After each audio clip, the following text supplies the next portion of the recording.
Okay. All right. Welcome to a planned workshop between the Leander City Council and the Planning and Zone Commission. The time is 5:05.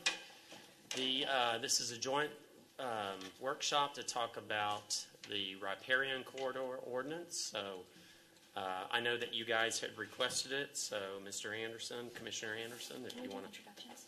Is that Oh, okay, sure. All right. We want to do introductions. Travis, if you want to start. Travis Crosby, place 6, brand new guy on P&Z P&Z Commission. Welcome. Thank you. Welcome. Jason Anderson, Chair. Ryan Nelson, place 5, Planning Commission. Laura Lantrip, place 1. Marshall Hines, place 7. Shannon Shepherd, place 3 on that other board. Andrea Navarrete, Leander City Council. Jeff Seiler, place 5. Oh, place 1. How soon we forget. Christine Sennequist, place 4. Hi, Troy Hill, Mayor. Marcy Cannon, place 6. Kent Cagle, City Manager. All right, good Yay. deal. Thanks. Welcome, everybody. Welcome, welcome. We may have some stragglers coming in, which is fine. So, obviously, this is no action, obviously, and just a discussion. But I know you guys, after a recent situation where an ordinance change was sent down, had wanted a little bit follow-up. So, Commissioner? Well, I know that the issue at the time was just that many on commission felt like the change that was being made, I think it was going from 100 feet to 25 feet, that it seemed extreme, and we didn't understand the background to making that change. Whether it was in line with what is done elsewhere, and so we wanted just seeking clarification. Sure, sure. I know when the discussion came up about changing this ordinance, there was some information that was given. I actually do have a, Mike, sorry to put you on the spot like this, but I have a flash drive. While he's doing that, I'd like to add, I believe that the current Riparian Corridor ordinance was adopted in July of 2016, so 2 years ago. I think that's right. So it is new to most developers out there. So I think, initially what we had kind of been hearing was that... It was in 2014? Yeah, 2014. So 2014, so we're going on 5 years. Is that there were a couple concerns out there. There was the concern that from a landowner perspective, it seemed to be that we're taking or devaluing land in some cases arbitrarily or excessively. And then the other one from a development standpoint was, I had concerns because I felt like commercially, as I started looking around at what other cities had, obviously economic development is a big focus right now. What I started to see was that other cities were dramatically less, or in most cases, none at all, compared to us. So, put myself, I'm thinking about moving here, I find my location, all of a sudden the buildable area and how I have to build changes dramatically and my costs go up dramatically, right? So as I started doing research, I did find a huge discrepancy between where we're at and where other cities are at that are close to us. This kind of, again, there's a couple different things to look at, but this kind of explains what a riparian is. And I have the definition on there too, Mike, on another one.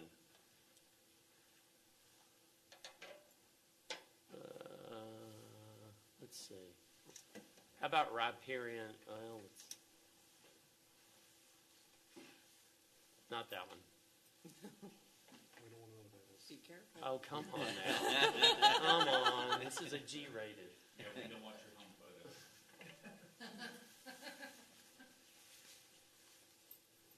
Let's see. So this is going to be...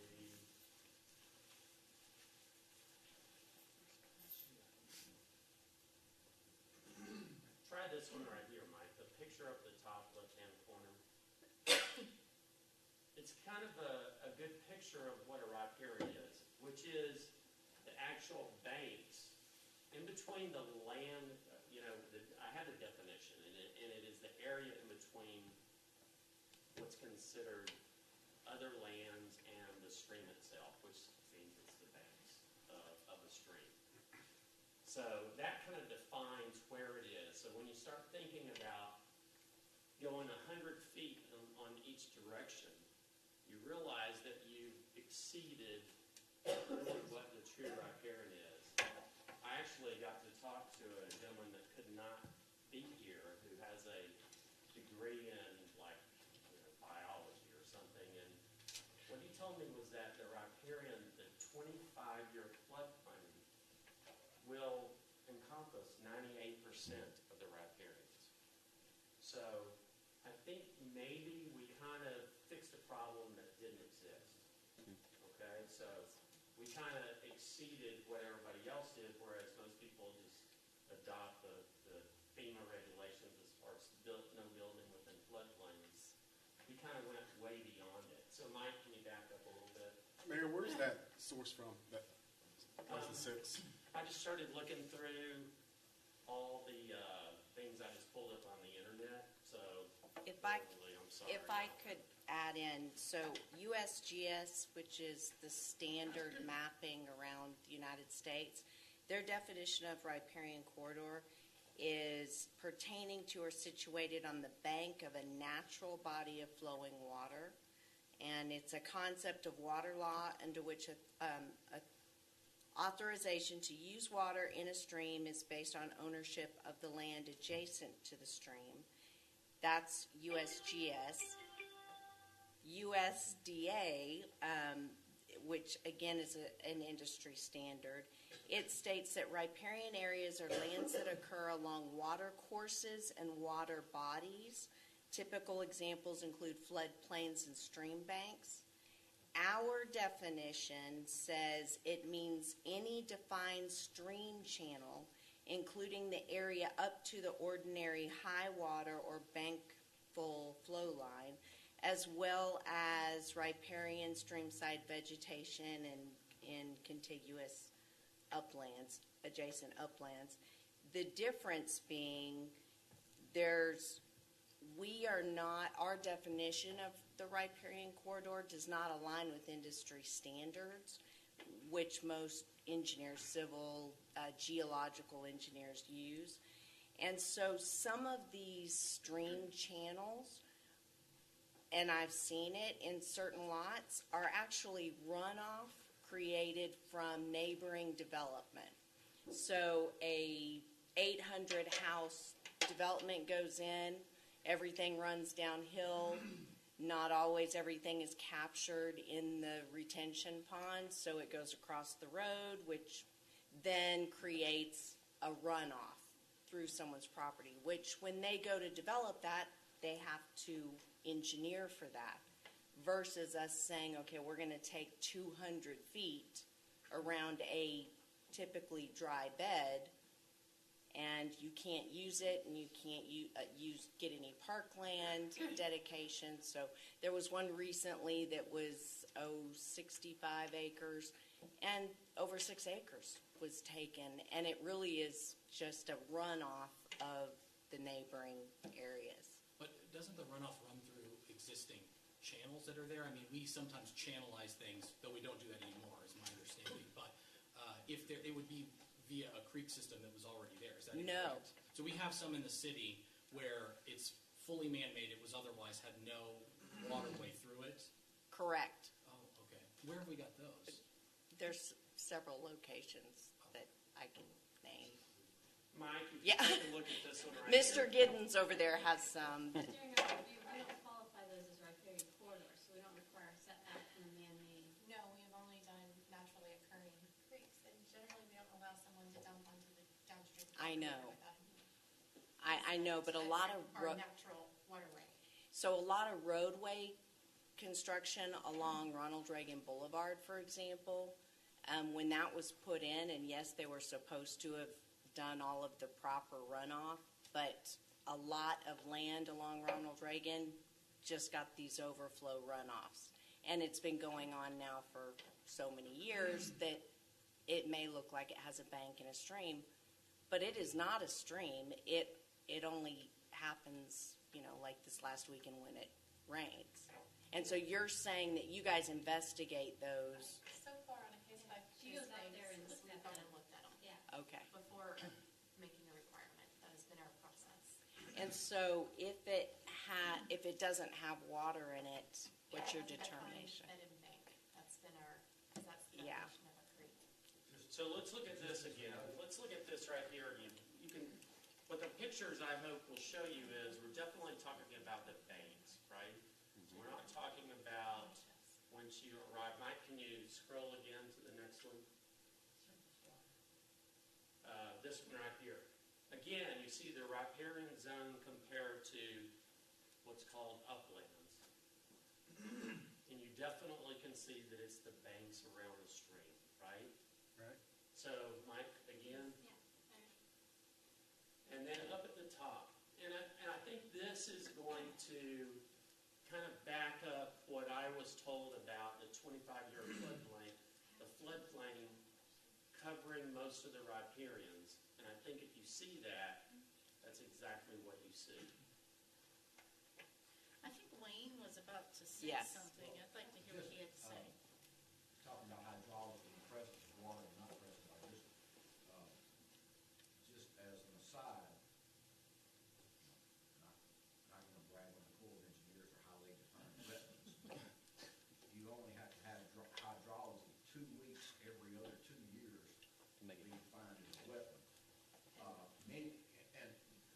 In particular, the smaller drainage areas that our riparian corridor ordinance addresses, that I have to say, we have carried on a number of occasions, been out and inspected these and have identified that it's not really a true riparian corridor with no function. Okay. We've done that any number of times, including over on Bob Tesch's property. Great. Our ordinance actually says the riparian corridor classification does not apply to a previously modified drainage feature serving a public roadway right-of-way that does not possess any natural or traditional character and cannot reasonably be restored to a natural condition. I think there's been There is I'm sorry. real close relationship between floodplains and riparian corridor. So again, Those types of Terry, functions.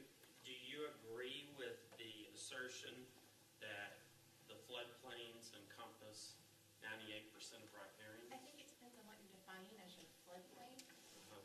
FEMA starts generally around 640 acres, whereas certain cities will define a floodplain starting in a smaller drainage basin.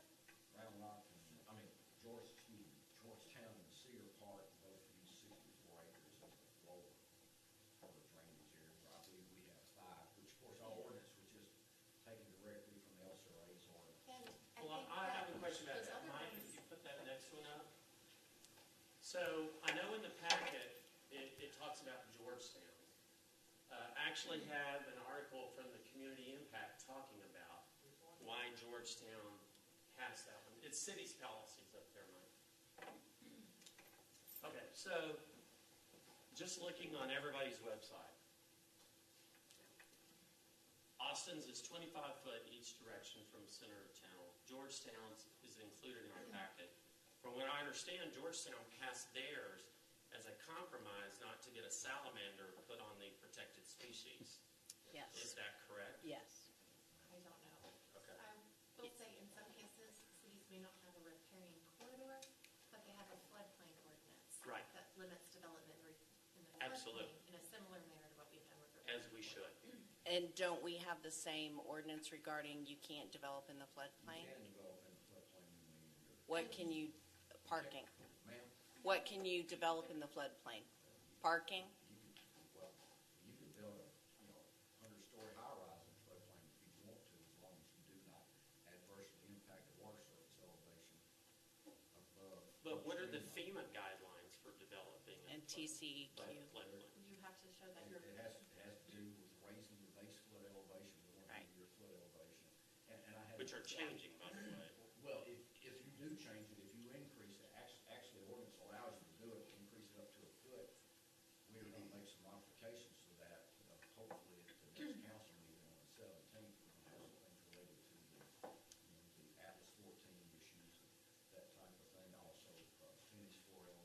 So aren't they going down a classification? So the 100 use is going to be what the 500 Well, is that's now? what the city of Austin is doing. As an interim. That's, I thought, Austin has a lot I thought more. FEMA is doing that. They're No, not doing no, it. sir. Okay. They are not, they're not doing that. Now, the modeling, changing rainfall data and things like that will eventually result in some expansions of floodplains for whatever particular 100 or 500 year. You had mentioned 25 year, I'm not familiar that FEMA establishes 25. I don't think it is an established. Okay. I think that's something that One- some cities require. We're gonna deal with the 500 is the 100 or whatever issue here by addressing any soil elevation. I'm sorry, I'm getting far afield from the very Yeah. waters here, so I don't need to do that. The riparian's going off. But I think it's important to note that the definition of floodplain, and when you're protecting the floodplain, can change, and its impact can change, because City of Austin regulates down to something at the 64-acre mark, not the 640 like FEMA. So Cedar Park, Austin, their floodplain, Georgetown, is different from what we would call a floodplain here in Leander. Meaning the threshold is lower, The or? threshold is lower. They have a development floodplain that's fully developed, undetained, that you calculate for your projects. Okay. And that's included in your plans, and you're looking at that as a buffer. It's just a different way of going about Right. it. It's not called riparian. Okay. So as I was looking, where it says none, they may have different floodplain Right, that's what I regulations. would, I would yeah. assume that they did. So that's you know. the, But it's not a separate riparian. no, when I was looking at It's Cedar Park, indirectly it is, but not directly like. it's creating a similar My- buffer. My issue with Riparian Corridor is, I support having it, because basically you're maintaining green belts along waterways. That's the goal. Now, it may be, there are certain instances where it doesn't apply and shouldn't apply, and can have some negative impacts under some circumstances. But, I don't disagree that I'd like to see the floor go from 5 acre floor to something higher than that. I think the 64 acre set point is certainly a reasonable set point. It complies with all the seals. That's for council's deliberation. Is that what our neighboring cities, like Round Rock, not Georgetown, because we know about their situation, but Cedar Park and Austin use the 64. use the 64? Round Rock is 64? They use the City of Austin right now, Jerry, which is 64. Okay. So how would that, I'm a developer, I want to build here, how would that change the day-to-day, how you guys look at it? If it were changed to the 64? I think there would be some relief for the smaller drainage areas and so forth. It will require calculating a floodplain at the 64, which we haven't been doing. We've just been basing it off of the creek center line. So that would be another, Well, that's For the consultants to develop? That's an engineering cost as opposed to a land cost to do that, so. What about the true, I mean, where did the 64 come from? I think it's a 10th of a square mile. It's a what? 10th of a square mile. I think it's like. Why was that I think chosen? I have no idea, Mayor Hill, I think. So again, I mean, It is. we're saying that this is the Bible, this is what we should do, and we don't even know where it came from, the rationale behind Yeah, it. I think generally FEMA starts at 640. And so this was, they were looking to do something for a smaller basin. Yeah. I think our surrounding cities largely parallel the city of Austin is doing regardless, without God help any, us. just by default. Bingo. You said it, we did. I think it's under the Um, 10th of a square mile. Okay. So, well, I have a question. Is there anybody else that's doing anything similar to us? Our ordinance was, Just LCRA and Travis County Department.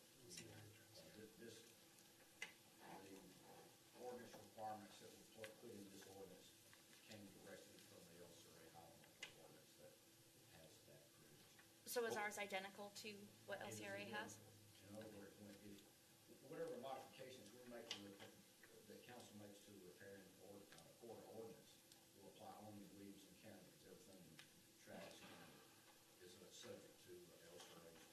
Wayne, would you explain to them where the LCRA ordinance takes effect? Not just Leander, but region-wide, as we're talking Right. about. Within the Colorado drainage basin. Right, so that involves some of the cities that you see up there. Right, they are not in, of course, all these is, but, and Austin apparently is, beaches. Anything that drains lake troughs. Okay, so does LCRA supersede FEMA in this? It's a separate issue entirely. It's kind of like an apple and an orange. Okay. There's no direct relation to it. Mayor, you're gonna show us the Georgetown one. Mike, can you scroll down to the Georgetown? I don't know that I have it in there because it's in our packet. Oh, this back here, okay. Yeah. I have a question. Do any of the other neighboring cities exclude commercial development from the riparian requirements? I don't think so. Everything else seems to be a blanket, like this is the setback. I think that's where what we were discussing in P and Z There was is, difference, yeah. we went from 25, 75, 100, which applied to everyone, to suddenly 25 just for residential, nothing for commercial. And we felt like commercial, has an impact on the corridor as well. And, I understand you're trying to streamline it and make it more business friendly, but from my perspective, that would be a hard sell for me to go and tell all my neighbors who are already upset about the South San Gabriel river quality, the water quality there, that commercial development has absolutely no impact on the riparians. We're going to exclude them. That would be a hard sell, I think. But they're not being excluded in. They can't build in the floodplain. They Again, I can't think we're build- losing track of that. Yeah, they Well, I can't. think it's confusing to them and to everybody else too, but I'm saying it appeared that the requirements were being lifted off of the commercial sector, but not the residential. Yeah, so they can't build in the floodplain. Y'all correct me if I'm. You can modify the floodplain. You can, it's very expensive. But you have to have approval from who to do that? FEMA. Not in flood. And the Army Corps of Engineers Okay. and TCEQ. Not TCEQ. Okay, And Corps of Engineers is kind of an. okay. It's very expensive. So if you're a business buying 2 acres, and let's say you've got a drainage going through, the 2/3 mark of your property, and now you've got a 100-foot setback, you can't build on that 2 acres. You have to go find someplace else. And under our ordinance.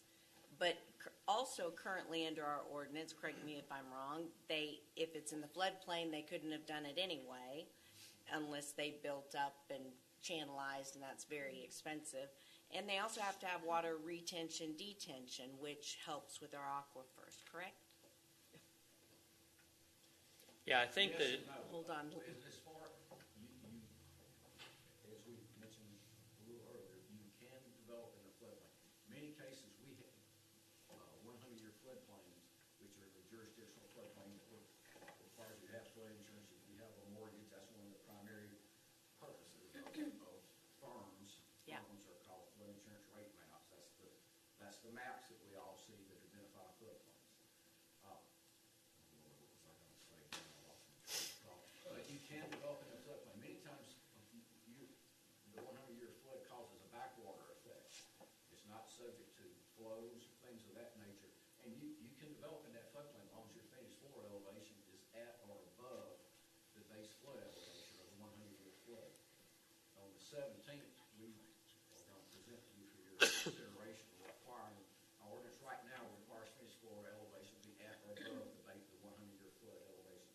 We're going to ask that we change that to 2 feet above minimum, the base flood elevation, which I've been doing informally since 2004, but nobody's called or objected to going 2 feet above the base flood elevation. I think that what I'd like to see us keep in play here is that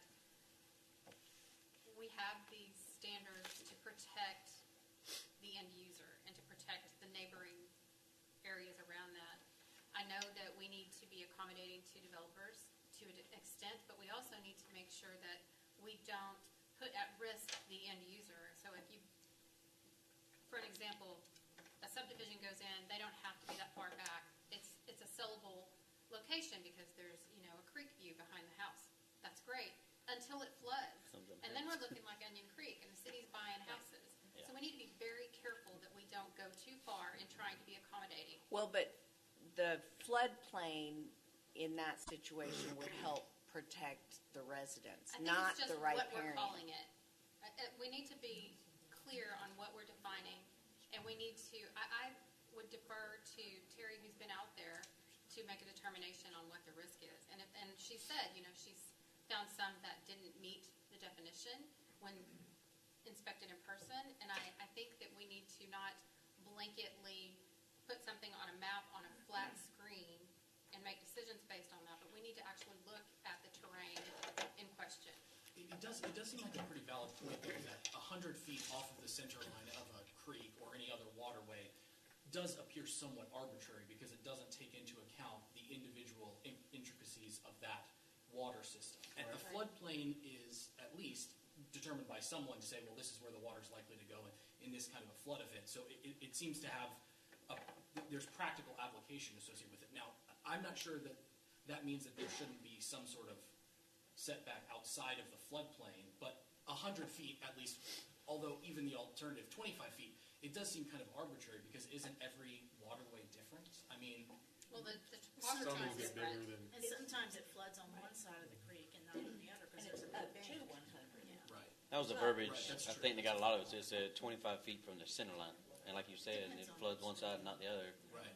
You can go 25 feet and be bone dry or 25 feet and be underwater. So I mean, I would really suggest that, look, I mean, none of us here have a degree in wildlife Exactly. science, or, we're kind of all taking shots in the dark here, I mean, we don't know where the 64th came up with. We don't know the rationale for establishing that, yet we're accepting it like it's gospel.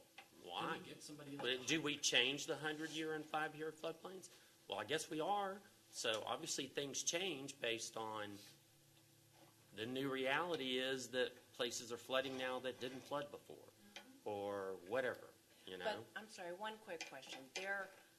Correct me if I'm wrong, there are riparian corridors that are not in the FEMA floodplain. Okay. Generally starts at 640 acres. I'm sorry? Sorry. FEMA floodplains generally start at 640 acres of drainage. Right. That much land coming to it. And modeling after Highland Lakes ordinance, we started at 5 acres of drainage coming to one spot. And then So we went out from 64, or 64 being the standard, and then we chose 5 acres? We modeled after Highland Lakes ordinance with their 5 acres Okay, to make Williamson County side match what Travis County was doing. okay. Why That's didn't not other arbitrary. cities why didn't other cities copy theirs? And that's a huge difference, isn't it, to go from 64 acres down to 5 acres?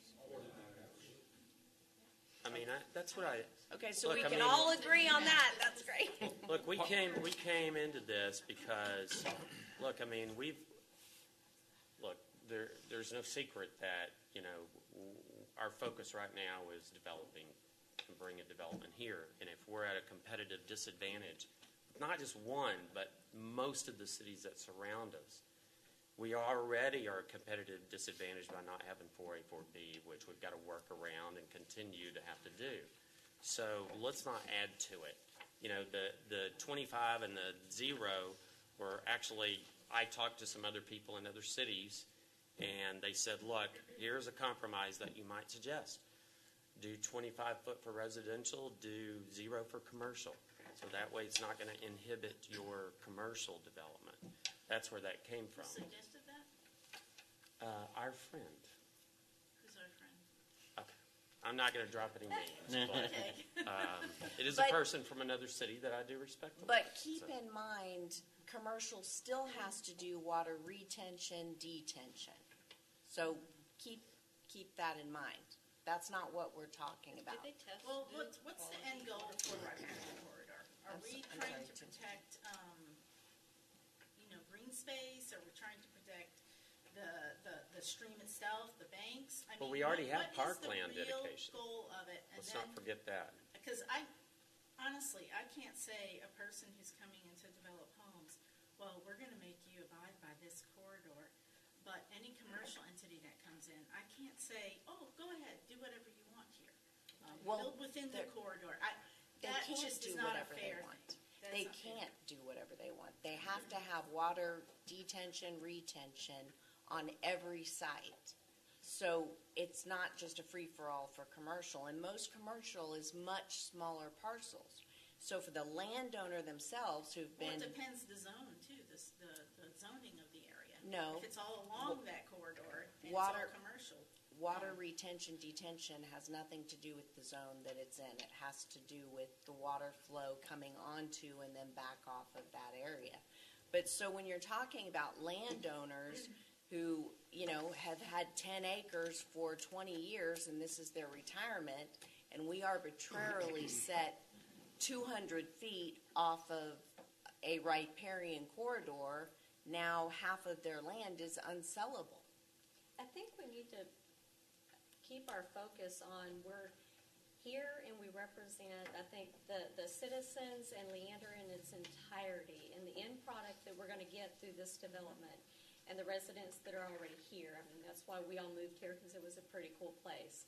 We have high standards and we want the highest development. So honestly, I really don't care about their bottom line. My focus is on the end product that the citizens are left with at the end of the day. The But if- entire city. So let me But if address. we're too exclusive, we're not But getting an end product. Landowners Not are, balance.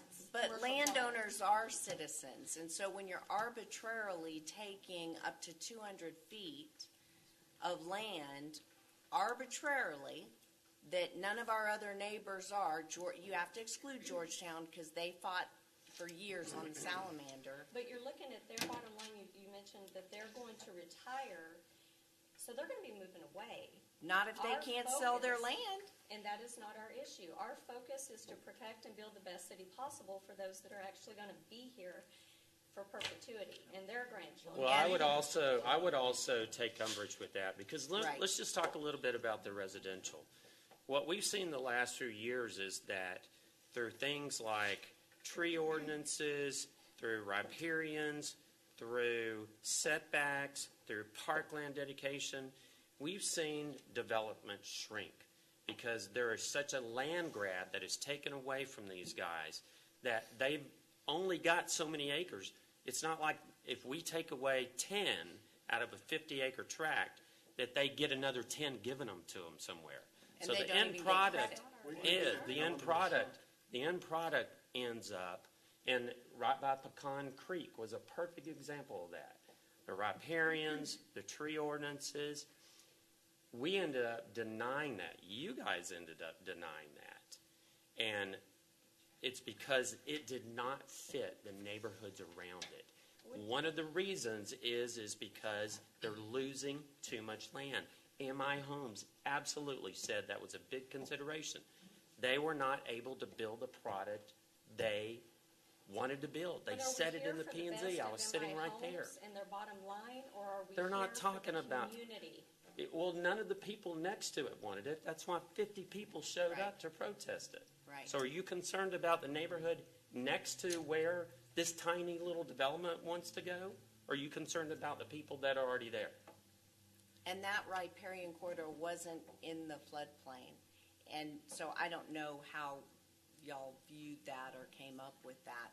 But 6 acres in a residential development could be 30 homes. We don't know what development y'all are talking about. Yeah, what, Yeah. This was on Journey Parkway. It's the one, it was MI It's Homes. the one we voted on a few months ago. But their What building has been subdivision? approved. I understand the original Af- one was turned down. Right. MI Homes bought it. It was turned down because the neighborhood didn't want lots that small. Absolutely. That's right. Where did we And get that's that? my point. Where did we get that we're losing home sales? I thought we hit a record for permits last year. Who said we're losing homes? You did. You just- Well, No, I it's didn't. shrinking. I He said said we're it's- shrinking. it's We're ending up shrinking. with types of developments that people don't want next to their single-family development. I feel like But the that's mayor's, because the developer wants to put that in. It's not because. That's Well- not what the developer said right there. Well, and in They that want to see meeting. big lots. He HP said that- that's not what he wanted to build. In fact, we've Right. heard that quite a few times. Right. This is not what I wanted to build. So for the MI Homes, for example, they lost 6 acres to the riparian, did not get credit for parkland. The street tree ordinance, 30 feet a tree, that was over $600,000 added to that development that isn't imposed on any other. But in our Where, ordinance, the where flood- is that? floodplain, you do get credit for it. You get credit for that. Yeah, you As get, part- yeah, You get it's credit. part- 25% credit? If it's in the floodplain, it's 50. 50%. Okay, credit for 50%. parkland. Why not give 100? Pflugerville gives 100%. Well, but just to the riparian corridor portion, if there was a piece of the riparian corridor that was outside the floodplain, they would get 100% for that piece. Okay. So in this case, you said it wasn't in the floodplain. I'd have to go back and look. Yeah. I remember. Yeah, it's But not. in that case, then the entire riparian corridor would have been parkland credit eligible. I think Address a little bit about the 100% parkland allocation. It sounds great in theory. If you add requirements or trails or something along those lines, that's fine. But if you're just talking about me, 100% credit for parkland, then there are many developers who are going to reduce parkland within the community themselves. They're going to say, oh, this 10 acres here, we're just going to consider it parkland. We're not going to put a park up here. So they're going to do Right, and- the Right. and so that's what they're taking away, because really, riparian or floodplain, they're not conducive to most recreational Right. activities. You're not And gonna put so- playground But out. isn't that where you would want your trails to be? Absolutely. You know? But Yeah. they're going to take away from the other parkland, so Yeah. we only give 50%, and I see the logic behind that, because you want to have additional parkland within the development for playgrounds, Yeah. basketball courts, swimming pools, amenity centers. those And types what of is our requirement for parkland? 8 to 12%, depending on the size of the development? 3.5 acres per 100 units. Mark, make sure you Okay. say this correctly. It's 50% in the floodplain, That's correct. In the 50% of FEMA floodplain. floodplain. in the FEMA floodplain, but in the riparian corridor, if it's out of the floodplain, it can be 100%. On this property, they got 100%. They did. Okay, awesome. So when you say that they didn't, when you say they didn't want to build the smaller homes, that may be true, but what it comes down to is they wanted to get a certain density in there in order to make it financially beneficial, not that the city made them build these smaller homes. In order to fit within the standards, that's what the product ended up being. So Well, in it's order not for them somebody to coming recover in- their costs, we're not saying, hey, you have to build 30-foot lots. Well, That's what I'm saying. I don't know if we are or not. But if I've got 50 acres and I lose 10, guess what? I still need to recover that cost of investment Well, and 'cause make they the still- profit that I the intended price to is the based on same. what I have I left. get it. The I get price that. is same But I for the think the 10 rumor acres. that I have heard repeatedly is that the city is pushing high-density developments, and that's not exactly accurate. The city doesn't tell you how big or how small to build your product. The city tells you. Yes, these are the they do. In our ordinance, certain percentages of 40 foot, 50 foot, depending on if you're over 30 acres. No, it's just It's multiple, no. it's multiple zoning. If it, Yeah, you, multiple if it's sizes. over That's not 30 accurate. acres, you have to have 2 different lot sizes, Yeah, correct? so it is Okay. multiple zones. Okay, 80s and 90s. getting back on topic, Terry, earlier you talked about the differences between what we call things with riparians versus like what Cedar Park is calling things and where they measure from there. How wildly different is what Cedar Park doing from what we're doing? Sorry, I know that's totally on the spot for you guys. I don't know. But it's a great question. Thank you. Well, it just kind of highlights some, give an example. So you got a cliff on one side, and it'd be crazy to require 25, 50, whatever, feet from the center line. That doesn't make any sense. I mean, to me, it's all about, it's about green belts, it's about hydrology, it's about wildlife corridors, things like that, trying to maintain some type of natural environment so that everybody doesn't just see asphalt, concrete, rooftops. Certainly, just an arbitrary off the center line, I don't think is the best proposition. Agreed. More of an averaging, you I would, think that certainly we've done. So that. Wayne, let me ask you a question. Linking it to floodplains is definitely. But we have, I support we do that. already I have. think that's a good idea, and I think it's more appropriate and addresses the actual situation better. Now, there again, too, you could have backwater effects which you would not want to include in a riparian corridor where somebody could develop properly and do so safely. right. So So, I mean, it's So Ken, is there a way to figure out and look at what other cities, maybe it isn't an arbitrary line, or, and I think we ought to relook at the 100% parkland, provided that they meet They do something. Mr. Tummons, or our guidelines as to actually have a trail there, because that's where a trail should be. That's one of the things that Mark was implying in this discussion, is that, they could get 50% for floodplain, and then they would pay the in lieu in the construction of a trail for the other 50%. Got it. I think that was Mark's point. Okay. Yeah, I think what, Mayor, to your question, is there some way we can put a little more flexibility, a little more realism in this? Because I think from my discussions with Wayne, at the end of the day, there's not a huge difference in what Cedar Park's doing and what we're doing, and it was called different things. But we do allow averaging, so when we have that issue like Wayne talked about, where it's absolutely developable on one side and of the creek, the cliff example. So the averaging is only to do a PUD. So our ordinance Well, allows for that, yes. but maybe So something- maybe we need to build that in. Yeah, You can do that absolutely. without a PUD.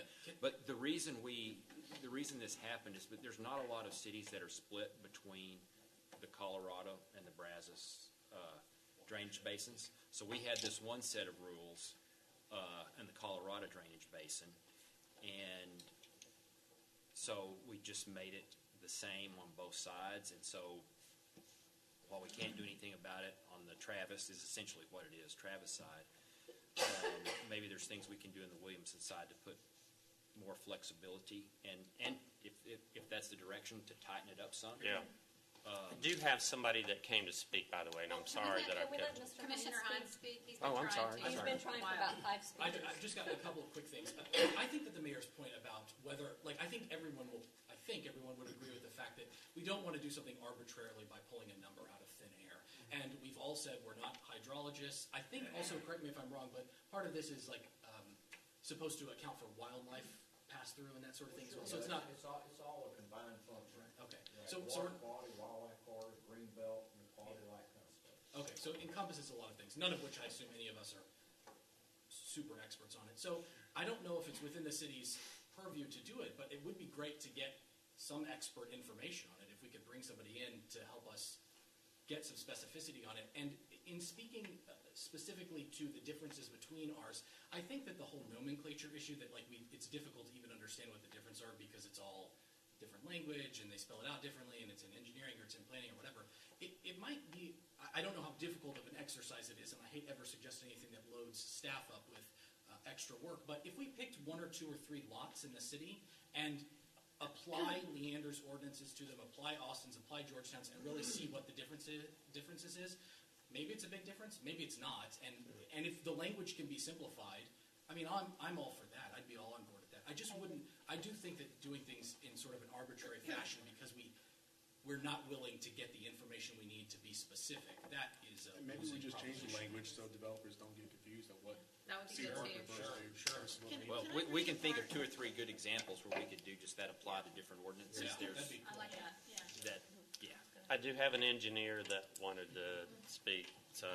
I'm Seth Mayor, I'm Director of Land Development for BGE. We have projects in basically every single jurisdiction that you're looking at there. 16 PEs working for me. Just a couple of things I wanted to mention very quickly. I'll throw out some suggestions that need to fit in with what you guys are looking for. Our firm would be happy to do that comparison if you guys have asked for it for free. Thank you. You pick the land, we'll do it for you. That's a good price. Yeah. The other thing Wait I'll till you get offer federal up is that there is in the floodplain 25-foot buffer option in the Highland Lakes watershed ordinance that you guys do not have in your riparian ordinance.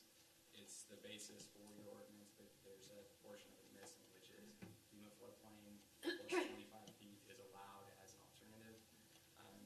Obviously, your city does not require the floodplain calculations. You can simply reference the LCRA's ordinance, which already has the calculations required to get there.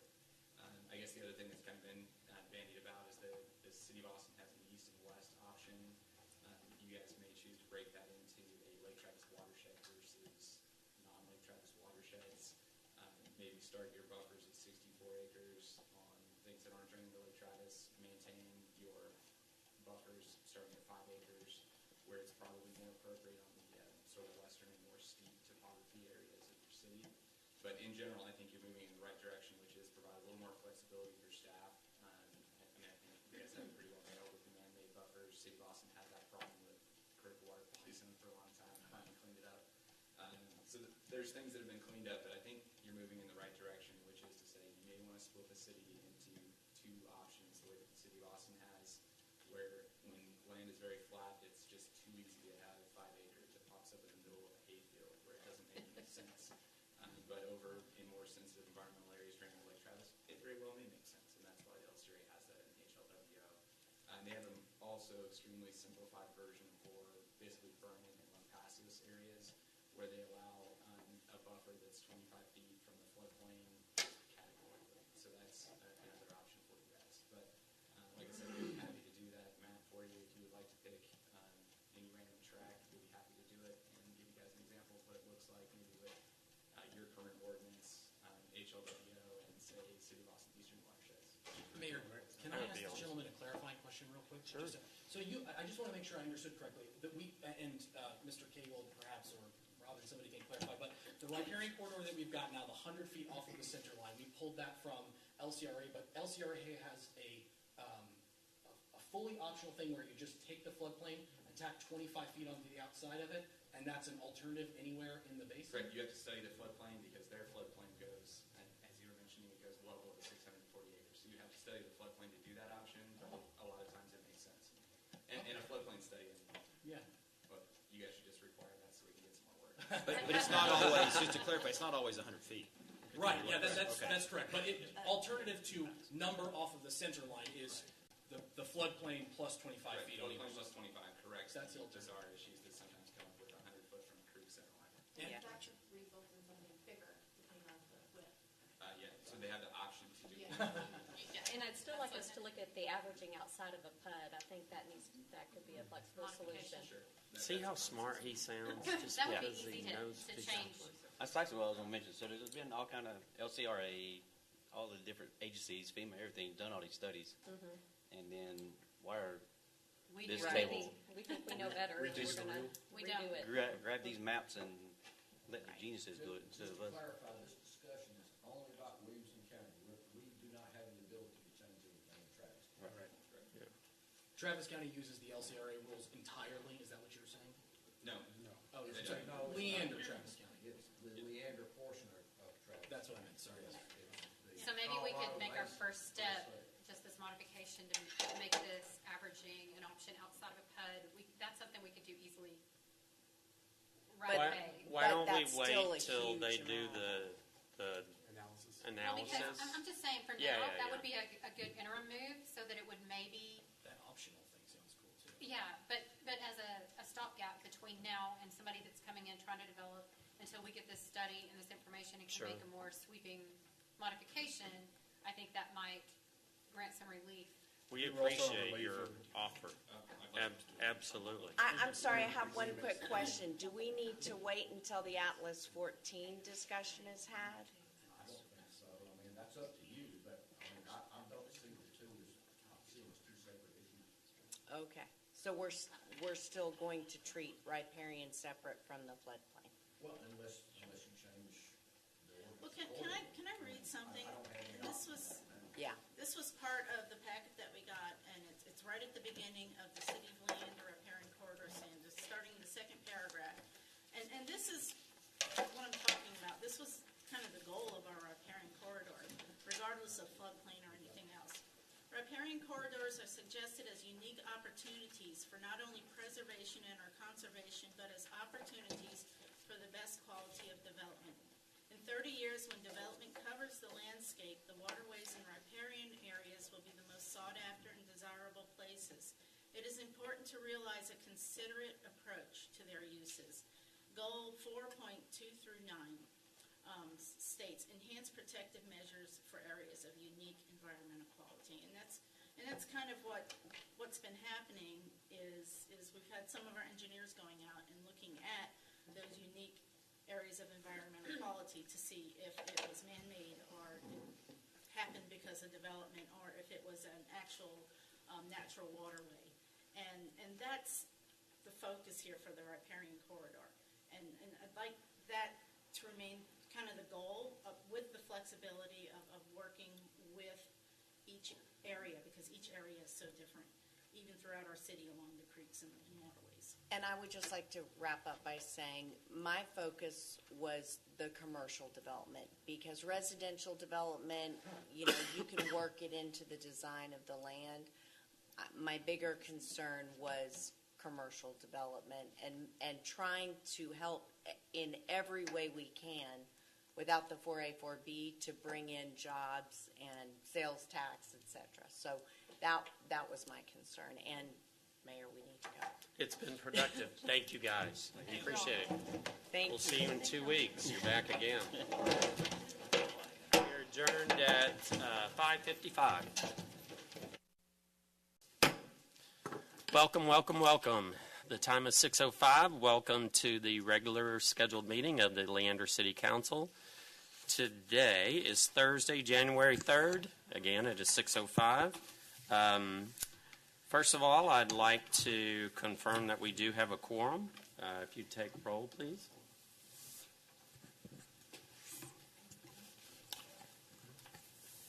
Councilmember Navarrete. Present. Councilmember, I'm so sorry, Mayor Pro Tem Stephenson. I'm here. Councilmember Shepherd. Here. Councilmember Christine Sedgwick. Hello. Here. Councilmember Siler. Here. Councilmember Cannon. Here. And Mayor Hill. Here. I do have Councilmember Cannon that is going to do our invocation. At the end of our invocation, if everybody would remain standing, and we'll do our pledges.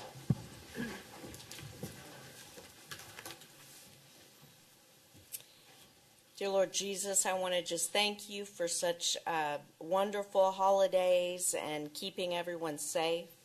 I just pray that you guide and direct us as we, as council and city staff, try to improve the lives of our citizens in this new year. I would also like to say a prayer for Miss Crabtree's family. And I just pray that you be with us during our meeting with mercy and peace and wisdom and discernment. In Jesus' name, amen. Amen. In the pledge. I pledge allegiance to the flag of the United States of America and to the republic for which it stands, one nation under God, indivisible, with liberty and justice for all. And the Texas pledge. Honor the Texas flag. I pledge allegiance to thee, Texas, one state, under God, one and indivisible. I went to turn. I thought it was over here. I can't see that far. All right, we're going to move to our citizen comments. When I call your name, please approach the podium and state your name and address. For the record, you will have 3 minutes. First, we have Paula Sabrisky. I hope I'm getting that right. I did not get that right. Thank you.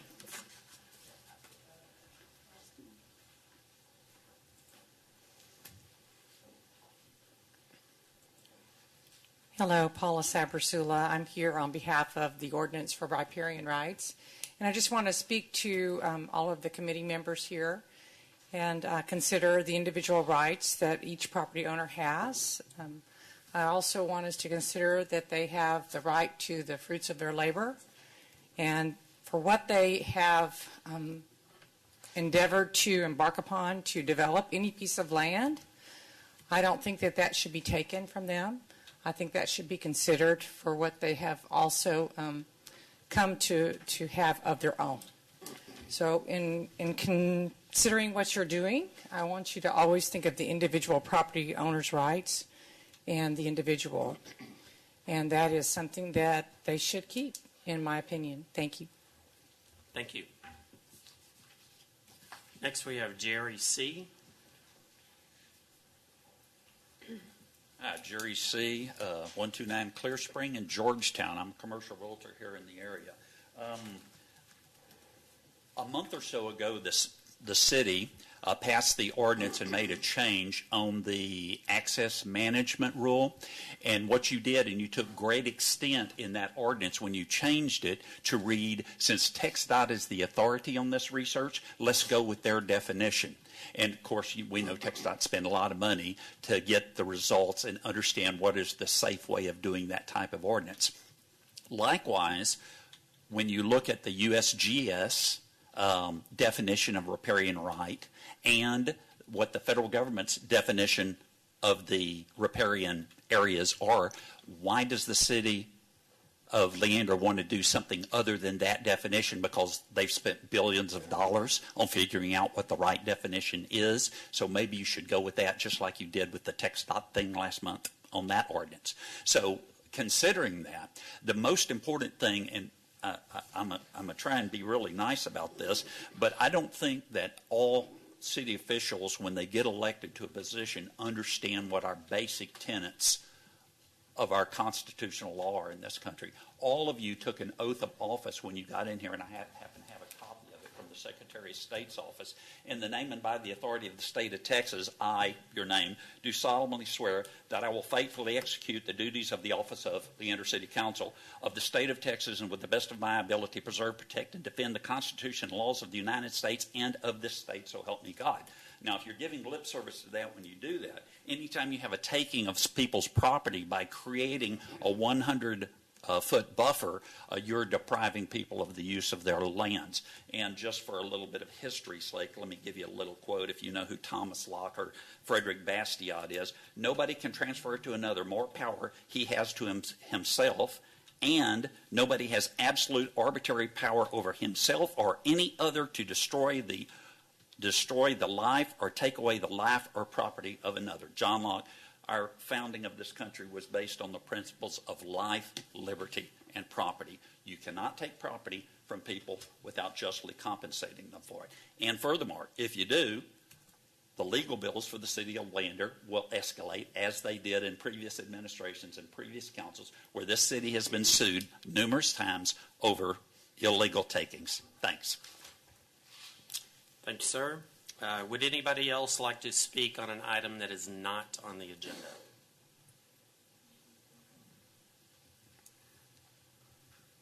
If you just give your name and address, sir. Good evening, Council. My name is Mike Sanders. My address is 1016 West South Street in Leander. And I would just like to come up. I haven't spoken since the meeting where the Council approved the change in the access management ordinance. And I'd just really like to express my appreciation for that decision that the council made. And I'd like to also express my appreciation to our mayor, Troy Hill, who worked tirelessly to accomplish that task. And I think that that's probably the single greatest thing that has been accomplished in the first 6 months of your term as mayor. I think that it was wrong for us to have an arbitrary definition of what it is to have a what do you call a thoroughfare, an arterial.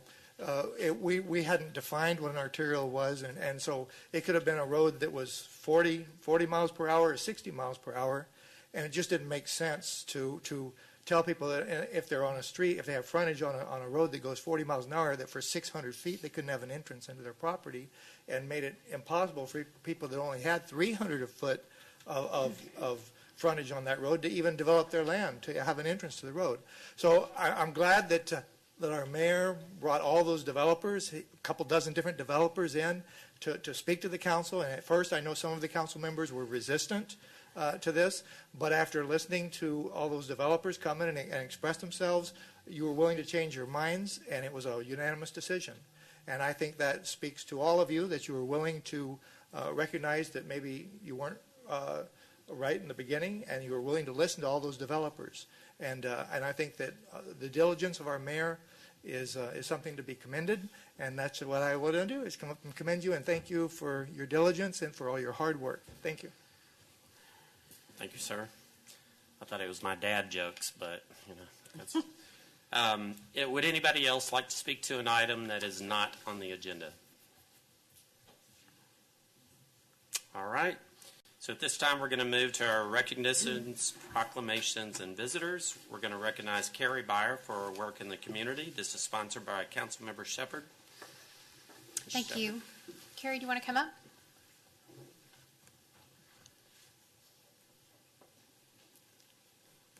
Thank you for being here.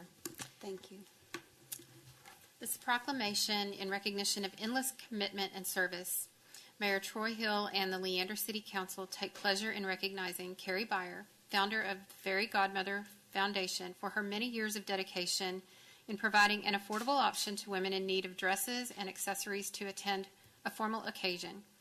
And whereas over 12 years ago, Keri Byer founded the Fairy Godmother Foundation, and whereas the main purpose of Keri's Fairy Godmother Foundation is to make it possible for women of all ages to attend any special or semi-formal event in style, with confidence and without the burden of expense.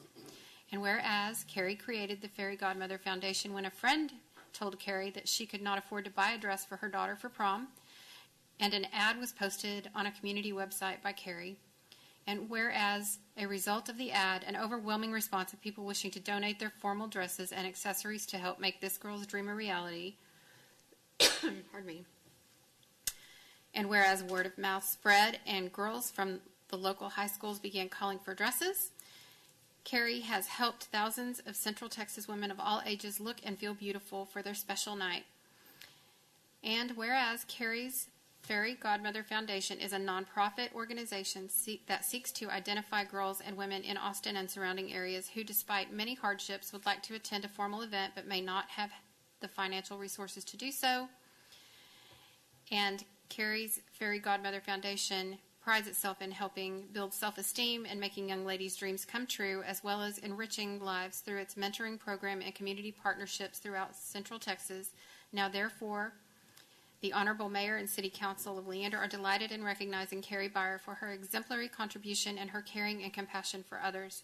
Duly proclaimed this third day of January 2019. Thank you so much.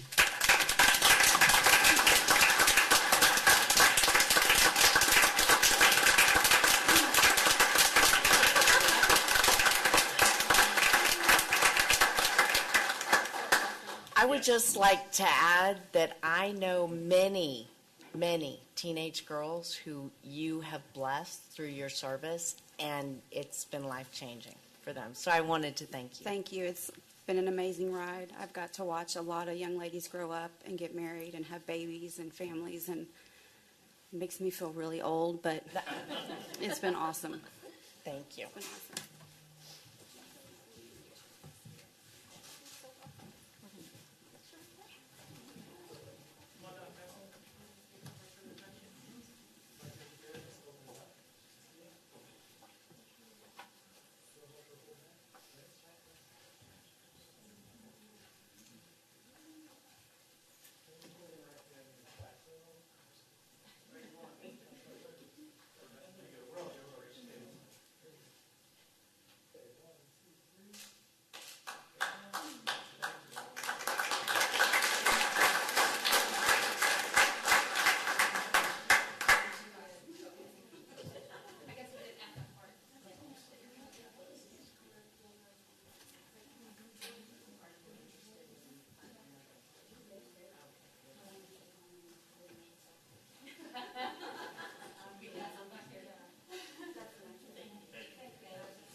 As a side note, the whole reason we did that is because Keri is no longer going to be in business as of January 20th, right? She's going to pursue some other things in her life, and we just wanted to make sure that she did not close the doors without knowing how much she means to our community and how much she's been appreciated. How thankful we are.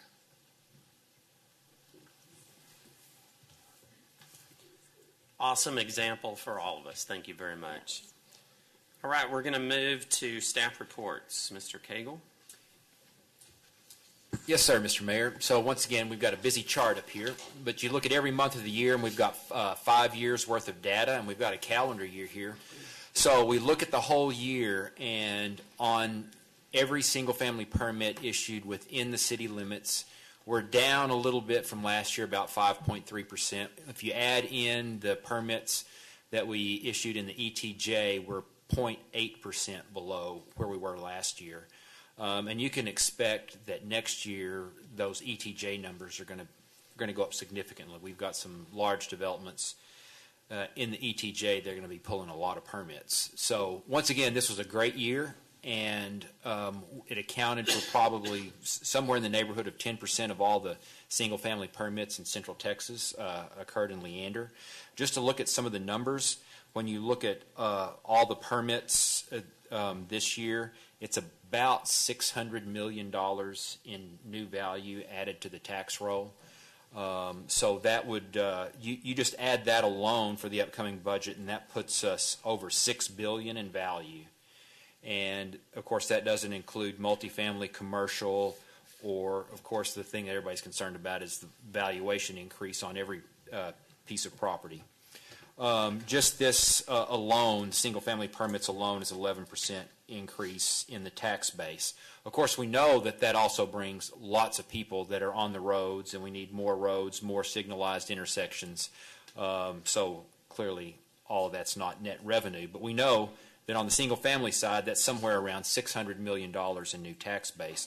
The average home size, and this would include the garage as well, but of those, all those permits, the average size was 3,706 square feet. So it depends, obviously, on the house, because some of those homes, we know we had some that were 12,000 square feet. Not many, but a few. And we had some that were 1,000 square feet. It's under roof, though, right? That's not. Yes, and that's what I'm saying. So the garage on the big one, 1,000 feet or more. On the small one, 200 or 300 feet. But anyway, that's under roof. That's includes the garage. Still a pretty good size. I had a question. Why include the ETJ numbers? Well, because we're inspecting those homes in the Lively Tract, in Wiedemeyer, and I think that's the two in the ETJ, and all of these 72, I believe, are in the Lively Tract, but there will be significant development on the Wiedemeyer Tract next year. And so we inspect them for fire? Building inspection, just like they were in the city. Okay. But they don't pay taxes, city Not to tax. us, right. That's right. Okay. Right. They do pay the building permit fee. Sure. So another incredibly busy year, and we, other than something very big on the national level, there's not a change in store for us. This time next year, we'll probably be looking at about the same number up there, give or take a little. So very busy, incredibly busy year for all the folks in development services. Okay, so now moving to the quarterly GO bond update, and I'm going to start with Parks and Recreation. And so the first two up there are complete. And the Mason Creek Trail, the next time we have this meeting, it'll move over to the check mark. It's essentially finished, but we went about a little bit different construction method. It's more of a design build on this trail, and we had a little bit of a disagreement between the engineer and the contractor. We've worked that out for one low water crossing that there was a dispute over. We've got a solution, and if it will just dry up a little bit, the contractor will get it done, and that probably done by the end of this month. But you can be sure by the next time we have this update, there will be another check mark there. One that I think we may be most excited about is the Lakewood Community Park. And the contract has been let, the bonds have been sold, the design is approved, we've got all the permits necessary. We're under construction, and we expect that park to be completed hopefully early October of this year, which is 2019. We've got to get used to saying that. And the next one, Veterans Park. Excuse me, I didn't keep up with myself there. So there's the Lakewood Community Park, just south of Crystal Falls and east of the Tollway.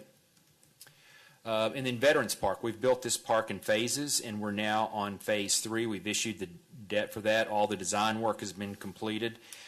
We should have bids go out this month, and we hope to award a construction contract in March. And our completion date that we've had circled for quite some time is November 11, 2019, which is Veterans Day, and we'd like to cut the final ribbon on this park on Veterans Day this year.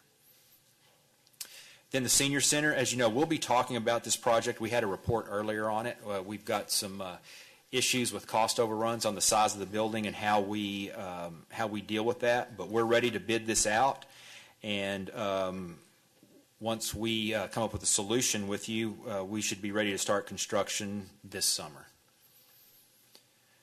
The Brushy Creek Trail, a lot of this has been done by developers, and you see the small mark there from the standard, almost from the standard apartments over to the tollway. We still expect a significant amount of this is going to be built by a developer. There's a small piece or two that we're going to go ahead and finish that we don't think is ever going to be done by a developer. But we've essentially done our part of this project, and it makes no sense to complete the last part of the trail because we know we've got development coming on that corner. San Gabriel Trail and San Gabriel Park, these projects are not even scheduled to start until we sell bonds late 2020, so they're not under design or any form of development at this time. Then we do have significant transportation projects. So Metro Drive is in progress, and construction is going to start. The pedestrian signal on Mel Mathis at ACC is already completed. The construction work is going to start this month. It has been delayed. We've awarded the project for some time ago. Actually, you could say we awarded it last year. And as soon as the contractor is able to get in there, they're going to start construction. And we expect that roadway to be completed by the end of September 2019. Then North Brushy Street Streetscape, we're all very, very aware of this project. It's been underwater for several months, but I will say the contractor has done a great job. Any time they've had out there that it's been dry and they can work, they've had a lot of folks out there working.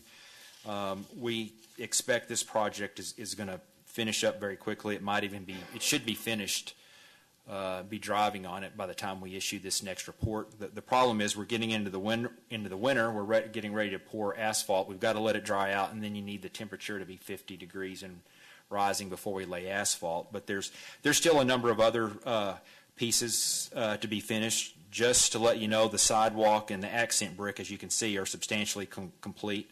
The street light mast and the sidewalk lighting pole foundations are going to be drilled and poured by February, followed by the mast and pole installation. And then after all the street lights, sidewalks, lights are completed, we'll do that asphalt. We may be driving on the street before we get substantial completion. We're going to have to wait on some plants availability from greenhouses to finish the landscaping, but no matter what, we'll be substantially complete in April, but you'll be driving on it significantly before that time. Then San Gabriel Parkway design and extension. As you know, we built what we call Phase 1, the center of this, first to meet a developer's at Palmyra Ridge and Palmyra Bluff, their timelines, and that is under construction now, and we expect for the east and the west end, Phase 2A and 2B. We'll let those later this year, and it's about a 15-month construction. There's those are some significant roadways with some real terrain issues, but we expect the complete road with the east and west end to be completed by June 2020, and the center piece will be finished by this summer, end of this summer. In Raderway and Woodview Drive, plans are now 90% complete, and pending successful right-of-way easement acquisitions, if we don't have any delays associated with any condemnation proceedings, we'll bid this project in April, award construction in May, and we should begin construction in June, and it's about an 18-month construction contract. East Street. We're very close to getting 90% plans, and as right-of-way and drainage acquisitions are anticipated to be required, we expect some condemnation on this one, so it may be mid to late summer of this year before we can actually bid this project out, but we will bid it out this year, and it's about a 12-month completion time frame. Then this is the last transportation project. This is a mouthful, West-South Street and South-West Street intersection. We should have design order on your agenda at the next meeting, and then as soon as we can get the design completed, we'll bid that project out this year as well. And that's the end of all of our bond projects. I had a quick question on Raider Way in Crystal Falls. Did part of that design take care of south of Crystal Falls where the driveways, because it didn't show on there. Yes, so I just it wanted- does. The confusing driveways Yes. on the south side of Crystal Falls at Raider Way, yes, we will finally solve that problem for that landowner. Okay, perfect. Thank you so much. Those are awesome. Thank you. Appreciate it. All right, Chief Gardner.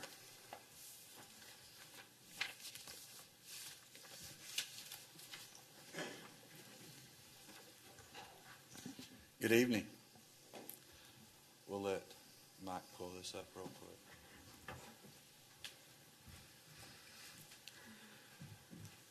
As you know, we'll go through and we'll do a comparison. When we did our last presentation, we were wrapping up a year. This is going to show us about the first 60 days of what we've done so far this year. In comparison, the first column shows the call volume for emergency calls only in 2018 to compare to where we are in 2019. We're seeing that consistent climb that we saw last year. We're seeing it still this year, somewhere around 3 to 4% consistent increase in emergent or priority one call types. We've had, in comparison in fire investigation for the first 60 days, we've had an increase in the number of structure fires and fires that had damage greater than $10,000 to $12,000. It's just we've had more valued property, not necessarily a increase or a problem, just the increased values in some of the properties. Also, this is the bigger number to look at. This is fire plan reviews that have taken place during the first 60 days of this fiscal year. This is the number of plan reviews we have done for commercial or build-out reviews that have taken place. So some of those are second reviews, but most of them have shown the number of increase of commercial review activity that are submitting for us to start reviewing, and space that was in existence at some of the shopping centers that's being built out or developed now. So we have a lot more activity taking place in our plan reviews in commercial activity. A little bit of industrial also that's taking place right now too, that are with reviews. Inspection activity is a little flat. It's pretty similar than where we were last year, with the number of plan reviews that has decreased our ability to do some of the inspections. So we've been focused on trying to get the plan reviews for some of the new commercial and some of the new industrial out. Some activity so far this fiscal year, we've had the Emergency Operations Center has been staffed and at functioning levels for about 38 hours so far for the first 60 days, so it's been busy. We've had 7 planned events in the city that we've gone through and reviewed, developed plans for, and permitted. We've done one program, and we've done 76 hours of CPR education already for this fiscal year. So that's a good start where we've implemented some community education. One of the things we've talked about is early access, early CPR creates increased survivability, so we're doing some real educational push for that so far. One of the other items is in 2018, the number of public safety suicides exceeded the number of line of duty deaths. And that report just was totaled out by those from NFA, FEMA, looking at that. This number here is our peer support team that works with our staff psychologist we have under contract and does mental health. This is the number of contacts that have taken place in 2018. This team only went into effect in May, finished their training, did their internships, and went into effect. This is all people inside our organization that have been trained by psychologists that work with mental health professionals. That's the number of internal contacts we have. Those have occurred related to stress-related activities that come associated with either a death, a traumatic event, pediatric death, or injury-related items. So, as you can see, the statistics nationally, we are not immune to those, and we have those events here locally. They don't make the newspaper on a daily basis, but they occur, and our staff is using that resource. This is a resource we put in play to try to prevent from being one of those statistics that is occurring across the nation right now.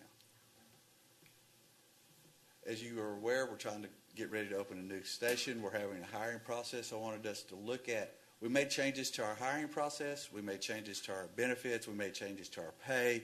We're doing several things trying to improve what we were doing. This is some of the numbers that show a change since we've made the adjustments and where we are in our hiring process. In 2017, you saw when we had the openings for different positions. In 2018 is the red numbers. A couple of things we changed in our recruiting process, but more importantly, we were able to put some numbers out there that were very competitive that we had from the change in our salary and our benefit packages and our ability to do some things with our recruiting team. That's awesome. Those numbers right there show a massive increase in number of people wanting to be here, wanting to be engaged in our organization. One of the things is we always want the workforce to be reflective of our community. We think if the workforce is reflective of our community, then in turn we're able to meet the needs of our community, because having a diverse community means you should have a workforce that wants to work with them. This is the applicant pool that we came through and looked at. The red is the applicant pool. The yellow is the city and what our diversity is by race throughout the city. We're pretty competitive in looking at that. There's some areas that we can improve with.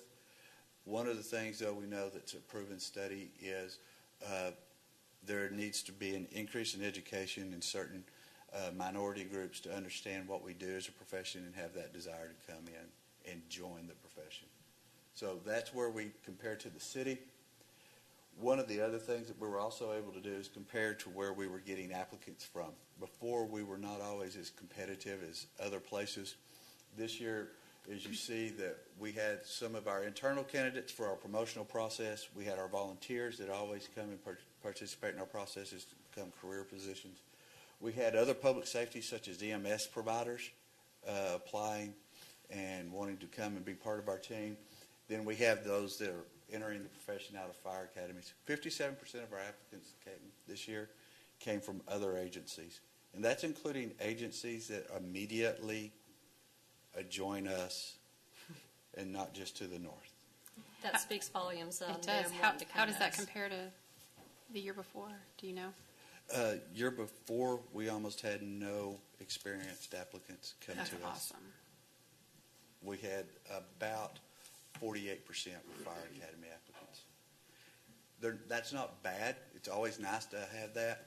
But with our call volume activity and our growth, the ability to bring in experienced, tenured people helps at this growth rate that we're at right now.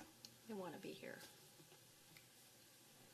One of the things that helped is the areas in red, if you'll look at that, shows that we had some items that we managed ourselves throughout the department.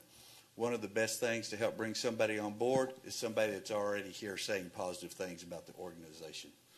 41% of the contacts that made activity was an employee of the fire department interacting with someone else to get them to come and apply here. So that helps. That helps when you're recruiting, is somebody that's already there saying positive things about you. So that works through there. One of the things that was interesting to us was the amount of activity on the city website. One of the things we know is that we've increased just the total overall activity to that website that's going on and the amount of information that's there. And working with Mike and the ability to push that information, he does a good job of refreshing that front page that allows that then to be put into a cycle when people are searching, doing those Google searches, doing those items. It puts us on the forefront, so that helps immensely. Here's the results of that. It's great to have the applicants. What's the end result? When you look at the end result, we were somewhat impressed with our first battle and our first year of this, is you look at the 33% of all the hires that we brought in were in a minority classification, either from a classification because of gender or classification because of race. So that allowed us the ability to say that we're really working in creating a diverse workforce to match a really rapidly growing community.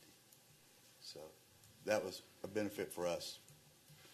Closing notes, We finished an agreement with Austin Community College. One of the things that has helped us is we have used, with the state of Texas, we have some legislation that allows us to do tuition waiver to provide ongoing education for any of our people, be it career or volunteers that go through our academy, pass their state exam. We can use a commission waiver with a junior college for a public safety related degree.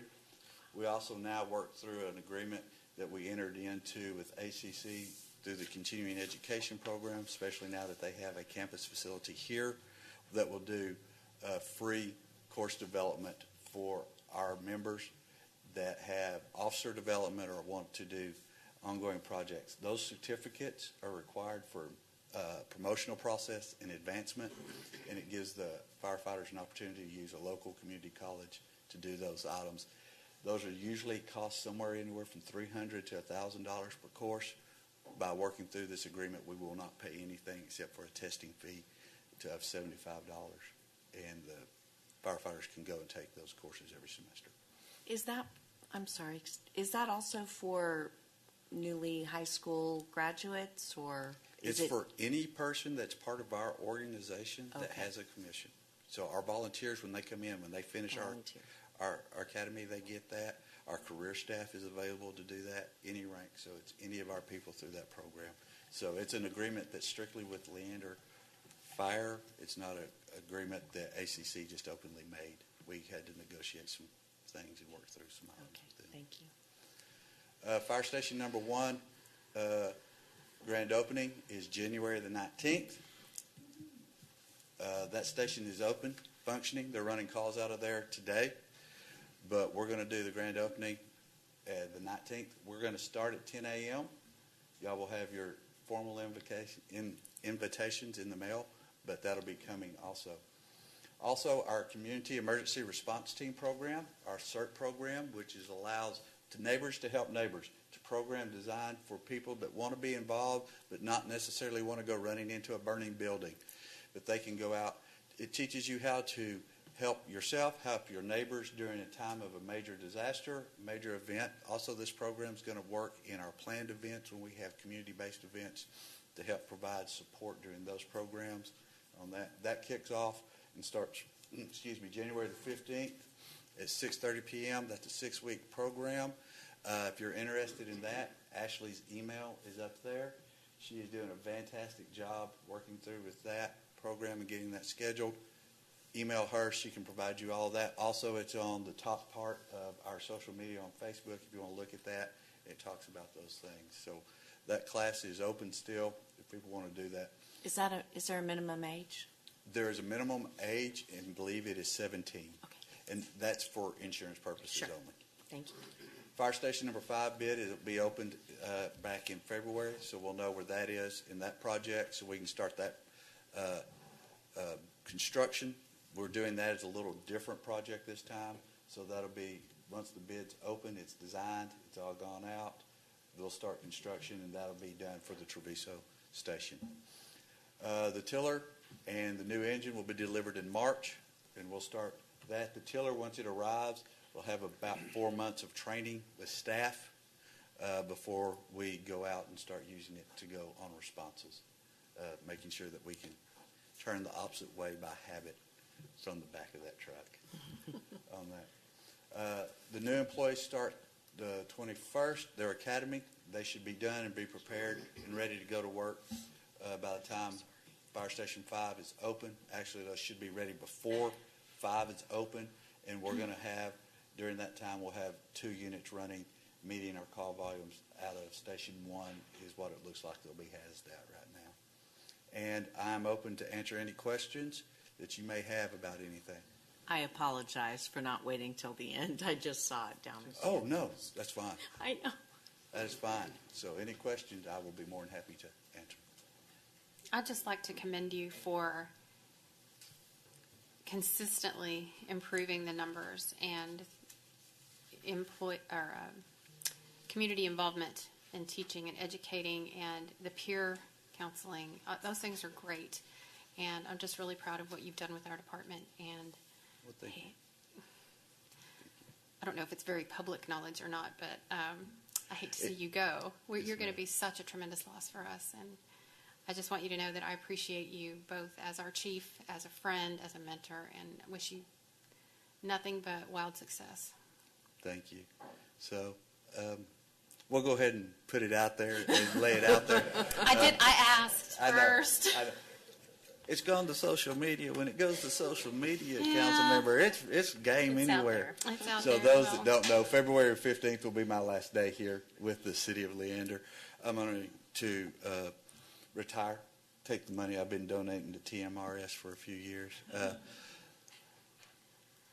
I will tell you, 34 years in public safety has been a long time since I climbed on my first truck, so it's been an adventure. 13 of that here in this city has been wild. Say the least, huh? From the day we showed up here and the issues we had and the problems we had, and we can all talk about those, from calling the private water provider that wasn't always available to provide water during the fires, to not knowing necessarily how we were going to make payroll a couple of times. It's been an adventure to be where we are, highly sought after organization, and that occurred in a short time frame, folks. This group is empowered to take this to the next group. This will be one of the things that I get to leave with, is knowing that my replacement is going to be named. Mr. Cagle is going to work through that and bring somebody here that will be able to take that to the next level and to work with this group, because this is going to be sought after nationwide of somebody wanting to come here, because this is a great place. You're leaving an amazing legacy. Because of what you've done. So Amen. We appreciate and you. Respect that. So thank you all very much. Thank you. Thank you.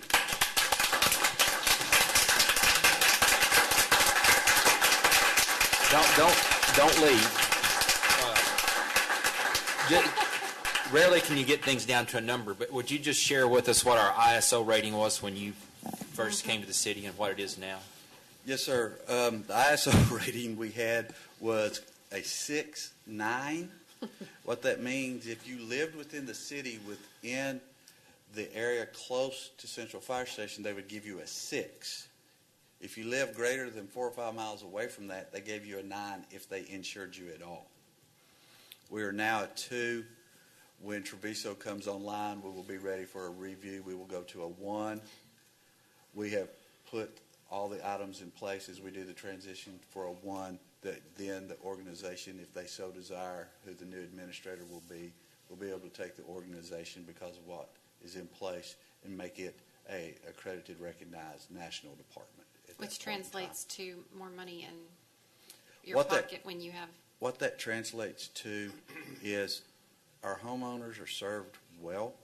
Our commercial businesses and industrial are able to deal with their risk people much easier and do cost discussions with their risk analysis. And what that also means is, when you're trying to find the next big fish to catch and land here, and they're looking for that commercial, that industry piece, that makes a little difference in their pocket when they have that 1, when they're making that contract. Does that help the homeowners' insurance rates? The homeowners' insurance rates really make the biggest impact at a 2. When we go to a 2, that was the first primary item that we targeted, was to get to a 2. That's great. When we go to a 1, that's when you start seeing your impacts for your commercial buildings and your industrial buildings, because then they get to actually negotiate risk cost. And anytime you take and get the ability to negotiate some risk cost, that's much better for you. That's great. Do you remember the population when you got here? The sign said 7,000. That sign was still wrong today. That's a huge difference. Yes, ma'am. Yeah. You're awesome. Thank you so much. Thank y'all. Thank you so much.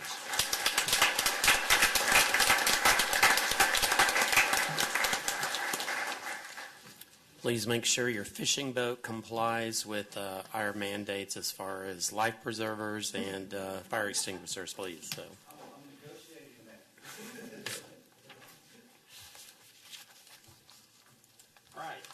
so we're going to move to our consent agenda. I'll motion to approve. Well, second. All right, we have a motion to approve by Councilmember Shepherd with a second by Councilmember Navarrete. Is there any comments? All in favor? Passes unanimously. All right, now we're going to move to a development proposal review. This is not an action item. So we're going to receive a presentation from Heidi Perez regarding a proposed rezoning of a property located at 100 Mockingbird Hill Road, Leander, Williamson County. Mayor, before we get started, I have spoken to the applicant's representation here about this particular property. I guess most of you know that I make a living in the real estate industry, and while I don't have an immediate connection to this request, the potential for that is there for me, so I'm going to recuse myself from this item. All right, thank you. Ms. Griffin? Yeah, this is a development proposal review for the property located at 100 Mockingbird Hill Road. This is a process that was adopted by the City Council last year to allow for developers and property owners to come before the City Council when they have a potential zoning change or a comprehensive plan amendment. And today we have Mr. Don Hemingway here to make a presentation. Thank you, Robin. As Robin said, my name is Don Hemingway at 1001 Crystal Falls Parkway. I'm the broker owner of Crystal Falls Realty. Please don't confuse me with that warm, fuzzy, lovable developer that used to be there. So that is not me. But I am working with Mr. and Mrs. Perez. They bought a property in 1995 at 100 Mockingbird Hill Road. It's a mouthful, with hopes of building their dream home on it. It is located on a private cul-de-sac or dead-end street. They bought the land in 1995. They saved up their money until I think it was 2012 that they were able to build their dream house. Unfortunately, 2016, the neighbors right next door to them built warehouses. They were on 10 acres, had a beautiful custom country home, family home. They were living the dream. All of a sudden, bam, as you drive right down their driveway, you've got a big, long warehouse there. They approached me. I said, well, that should not be a problem if we decide to sell the property at any time in the future. We should be able to always sell it as commercial property because there was commercial activity on that private road. Unfortunately, in 2017, you guys annexed the property and gave it the zoning of single-family rural, which would not allow for warehousing in there. The property right next door to it, I understand you guys gave them an existing use or continuous use permit to be able to keep that warehouse there for a certain length of time. I'm not sure what that particular time frame was. The other challenge that's happened to the Perez's is that because it's been annexed in the city, their property taxes have gone up, and they've just discovered that they probably cannot afford to stay there. So they have approached me again and talked to me about what their value of their property would be. I had to share with them, and I know we've got several realtors that are involved on the city council, but I'd share with them that the fact that warehouse was built there, which of course the city didn't have any control of, nor did the Perez's, that probably devalued their property by close to 30%. I can't imagine somebody would want to come out and build or buy a nice custom home on a beautiful 10-acre lot with a gorgeous pond on it and have to drive by warehouses to get to their home. My guesstimate is probably about a 30% deduction in property values. They are asking or seeking approval or inquiries to be able to get the property zoned to a commercial use so that we could put something similar to the warehouses that exist right next door on the property. We realize that would take a zoning request change, but that it would also require an amendment to the future use plan that we have. A sliver of the property right now is in the mixed-use corridor. When we met with one of the city staff members, they showed us that a portion of that one said, well, it's kind of a fuzzy line. It can go one way or the other. We're requesting that you move that fuzzy line to the east side of Perez's property rather than moving it to the west side so that we can include that into the mixed-use corridor and seek probably general commercial.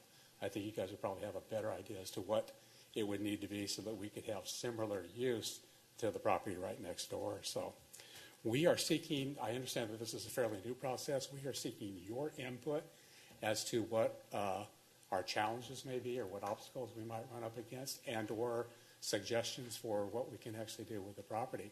With that being said, I'd like to introduce Mrs. Heidi Perez. And Heidi, it's you. Hello. My name is Heidi Perez. I live at 100 Mockingbird Hill Road. We have lived there for a number of years.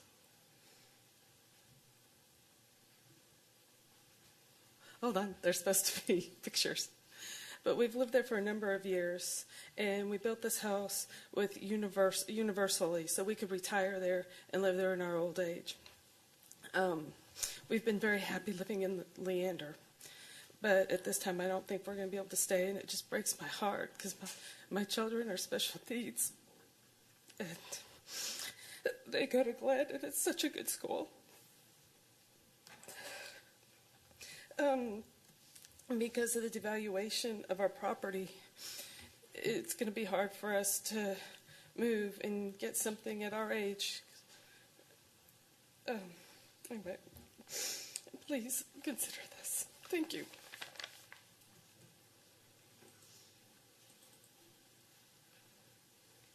Input, questions, advice? Just to clarify, this property does not touch Baghdad Road. It's off of Baghdad Road. Correct. It's Okay. 750 feet off of Baghdad Road, down that private road. And we understand that the property to the east of our subject property all borders Deerbrook. So we are about 750 feet from the Deerbrook boundary, but it is a dead-end street. It's a private road, so I don't imagine that Deerbrook will be using that as ingress or egress. Sure, okay. Are there any deed restrictions, subdivision deed restrictions on this property? None that we are aware of. We thought that there were when the warehouse went up, but we found that there were not any enforceable deed restrictions in that area. Where are the warehouses on that? The warehouses are immediately to the left. You can actually see the little white space next to the blue outline. It's an odd spot to put them. And it's my understanding they plan on putting another similar warehouse just to the south of that existing one. So it couldn't be in probably a worse position for the Perez's because they do drive right along the side of it.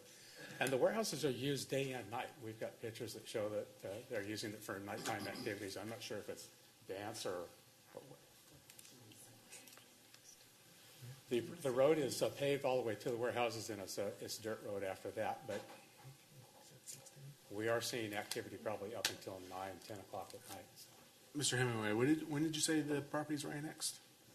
2017. 17. At the beginning of last year, I believe. City staff could probably keep going. And what is the future land use plan say? Because I can't. I know that when you guys established the future land use plan, you looked at it on a macro type basis. You can't look at each individual property. And I know that every once in a while we'll overlook something like that. And a suggestion from a real estate development perspective might be to be able to allow Mockingbird Hill to move right on down and become a commercial little corridor, commercial area, because it is isolated. It's not next to any subdivisions. You've got commercial use going on right now. It's their pond.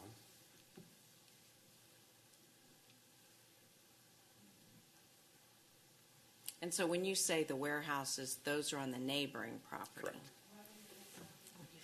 How's the noise and light?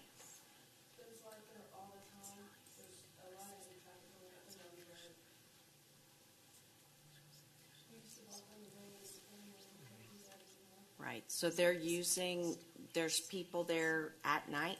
Yes.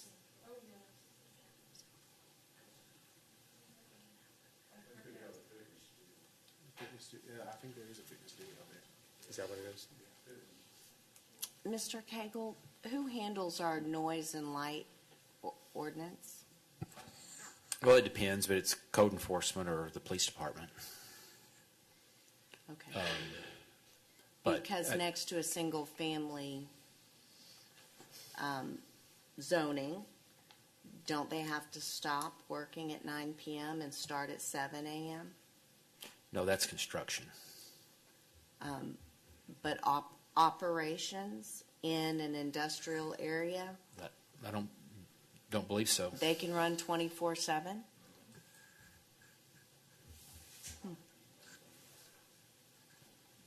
So the The local commercial district, it does have hours of operation restrictions. I think it's from 7 to 11. But if you get general commercial, it's 24 hours. Is this general commercial? The adjacent property is zoned local commercial, but And so that's 7 to 11? that should apply, yeah.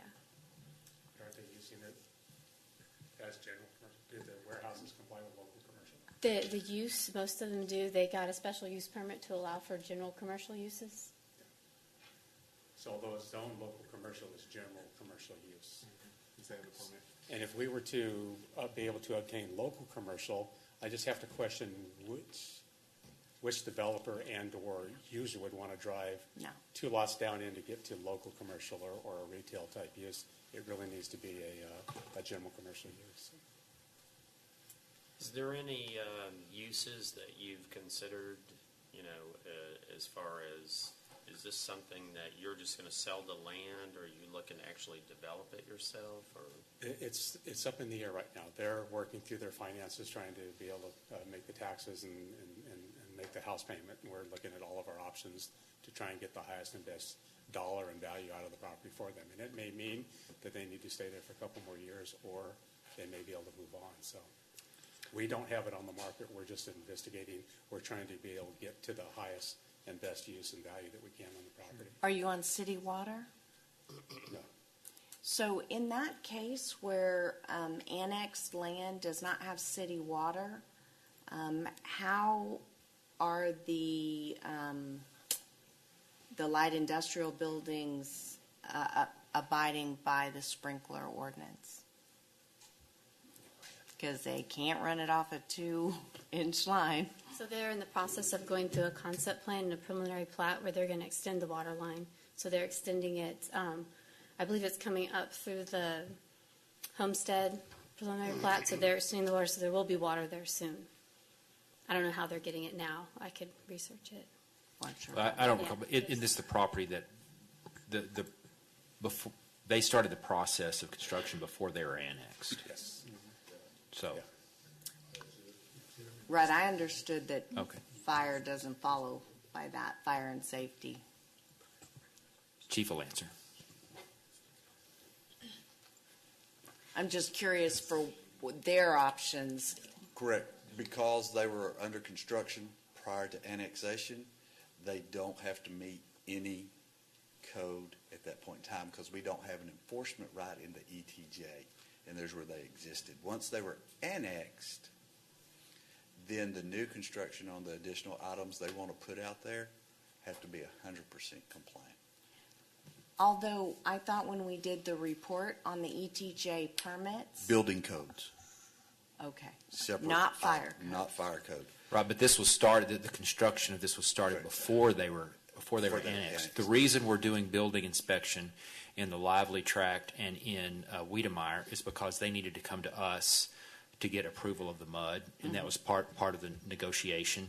So, for instance, you go to Rancho Siena, that's in our ETJ, but that mud was formed before they were even in our ETJ. So we had no approval of the mud or really anything that goes on. Or what goes in there. So we're trying to at least get some acceptable components by the building code to make sure some of those things. We have certain builders that do a great job. We have some that need a lot of guidance. So without water and wastewater, their possible prospects are going to be limited. Now, if water's coming. So water's coming because they want to do some additional items out there. Yeah. And they've been told they have to do water. Okay. And you can imagine that conversation. Right. Yeah. So that'll be good for y'all. Yes. For someone else to bring the water. And right now, we're not objecting to their current use. We're just bringing that to your attention that we'd like to be able to do something similar since it's right. Have you talked to any of the neighbors to your east? I think it's your east. I talked to one of the neighbors who's been there for 30-some odd years, and she was willing. She said whatever we needed to do was fine by her. The other sets of neighbors, I was told, were investors. Yes. Okay. So I didn't contact her. So that kind of leads into a question I had. I'm looking at the map, and obviously we can't see the topography, so I don't know what the view is from other properties. But it looks like there are several houses, including on a loop right next to y'all. Do you know how many houses there are on the street? There's 2 other houses at this time. Only 2? Yeah, I can see it here on the satellite. Well, it looks like one across the street and... But we can, there's one across the street on a 20-acre, and then there's a mobile home right next to us. Okay, and so those are like buildings associated with the one next door? Okay, gotcha. And then that the second parcel to the east next to the mobile home, that looks like a much bigger building. Yes, and I believe that's the property that the investor. At the dead end? Yes. Okay. And now, if there were any issue where neighbors weren't okay with this, do you all have a plan to do some sort of transition on the property where maybe the side by the warehouses is commercial and it transitions to maybe something lighter before it hits houses? If there was objection to the neighbors on the east, I could certainly see us doing that. Okay. Sort of, or even possibly coming off of the private road back. Yeah, that'd just be my biggest concern is we take a problem now, we just move it on the other side of y'all's property, so then the neighbor next to you has the problem now, and we just kind of kicking the can down the road instead of finding an ultimate solution. Yeah. There are 2 properties there. One of them is a fairly irregular shaped property. I'm not sure who decided to cut that up, but it doesn't look like good land planning. Our subject property is fairly flat and level. It does have a pond on it with some creek that's some floodplain that runs through there. So we've got about 7 acres of good usable land. Looks like a beautiful piece. Mm-hmm. And so, I'm sorry, what zoning are you requesting? General commercial, so that we can put office warehousing on, something similar to what's right next door to us. Correct me if I'm wrong, but they can't put metal warehouses on general commercial. That's correct. And the adjacent property, their new buildings won't be metal, so they have to comply with the Type B architecture.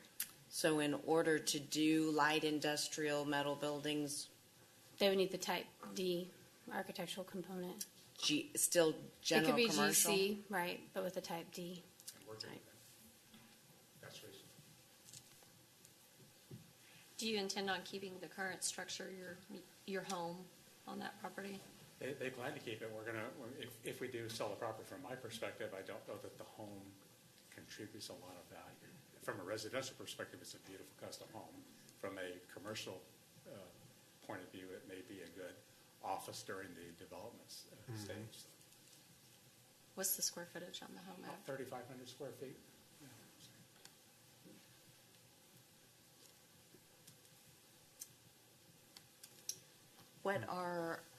Mr. Cagle, what are our transportation plans for Baghdad going up that far north? Well, are you asking if we're going to have any plans to improve it? Mm-hmm. Not at this time. Yeah. And what about Mockingbird Hill Drive? No, that's not on the plan at all. Yeah. It is in our city, though, correct? Yes. Okay. Is that labeled what label does that street have? I'm not for sure it has one right now. Mockingbird Hill. Right, but so that's what I'm saying. We don't have a designation for it. Well, the property owner to the west of them, as part of their concept plan and preliminary plat, they're going to dedicate more right-of-way and improve that road because they want a commercial street standard. Okay. But I don't know where that is in the timing. Gotcha. Okay.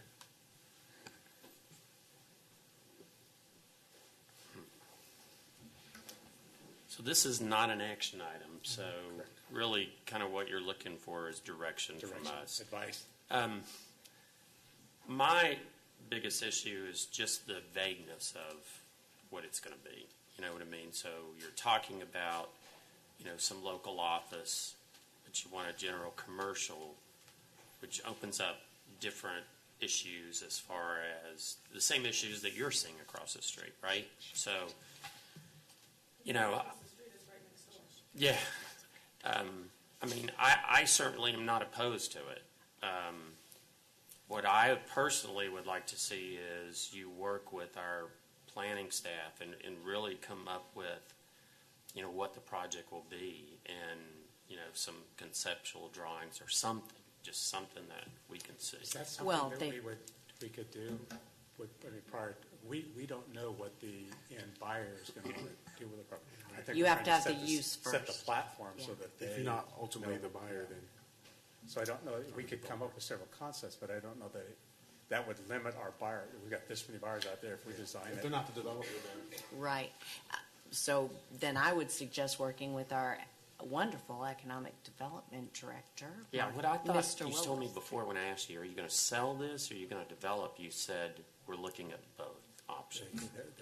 They're probably not going to, let me retract that then. They're probably not looking at developing themselves. Okay. They're trying to decide how long can we afford to stay here before we have to sell. So I was mistaken there. Okay. They don't have the funds to develop it, quite honestly.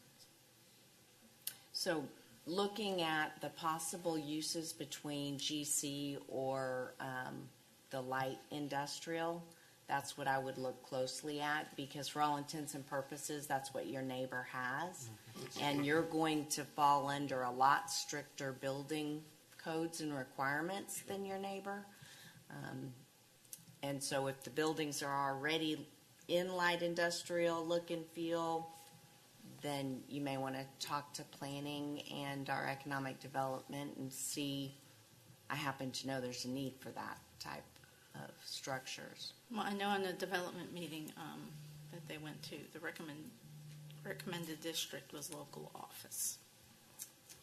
Or higher density residential. Is there a reason, I'm sorry, Ms. Griffin, is there a reason why you recommended local office? We felt like it provided a land use transition from Baghdad Road because it has the local commercial and the heavier intense uses, and then there would be a transition to that residential to the east.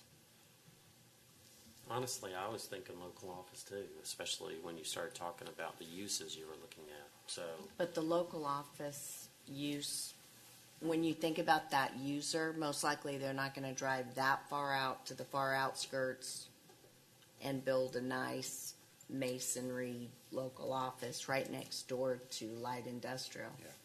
Yeah. I think it'd be extremely helpful if we got something in writing from your neighbor that they're in support of this area going commercial, as many neighbors as you can. Okay. It's only going to increase all of their property value. Yeah, but in the actual zoning, because this isn't a zoning change request, this is just them coming to chat with us. Mm-hmm.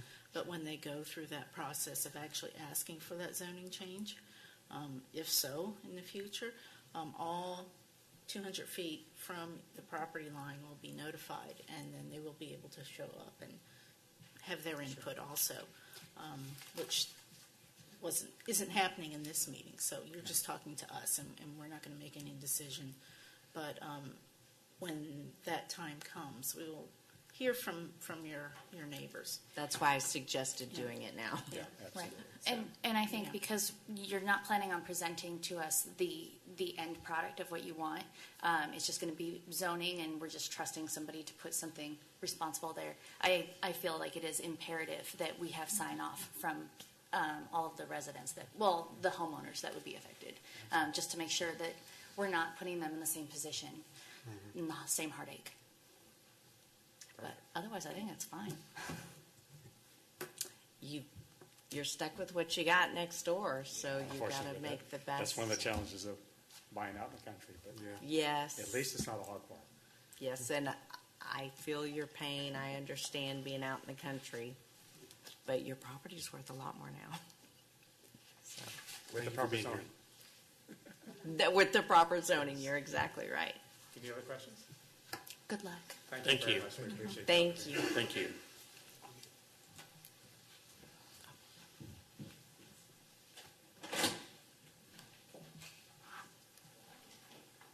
And thank you for using our process. You're number 2 so far since we made that available. All right, so now that the band's back together, we'll move to our regular agenda. We want to move to number 19. This is to discuss and consider action on approval of the city manager's appointment of an assistant city manager. Mr. Cable? Yes, sir, Mayor and Council. As you know, our charter requires for department heads that their appointment requires ratification of the City Council, and this position, it's not really department head, it's over department head. So this is the Assistant City Manager for Development Services that is over planning, building inspection, engineering, all the development service functions. And so in your packet, you have a resume of my recommendation. We went through a pretty extensive process. We utilized Strategic Government Resources, who I will tell you in this case, they went above and beyond. It's more, they're more than just accepting applications and doing a great vetting process. They actually went out and recruited and met with people, talked to people, actively getting folks to apply for this position. And you're never going to get a lot of applications for one like this because it's highly specialized, a lot of requirements. But I feel great about this appointment. David Carroll, who also happens to be a Leander resident. And you've got the resume, you've got lots of information on him, and I would be happy to take any questions. Is he here tonight? Yes, sir. Yes, ma'am. David is here. And if you would, Mr. David Carroll. Maybe they want you to come on down and say hello. If you could state your name and address, so you have 3 minutes. David Carroll, 1704 High Lonesome. I live Grand Mesa 6, I believe is how it's designated, in Crystal Falls. Been a real estate developer for about 35 years now. A degree in architecture, urban planning specialization. So.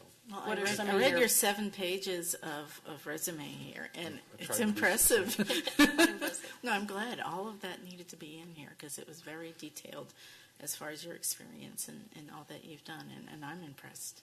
What projects could you mention that you've been involved in this area, Central Texas area? The largest one was Tercero and Lake Travis on the west side of Lago Vista. That was right at about 900 acres during the recession. So it was a tough delivery. Phase 1 is done. Phase 2 has been started by that developer.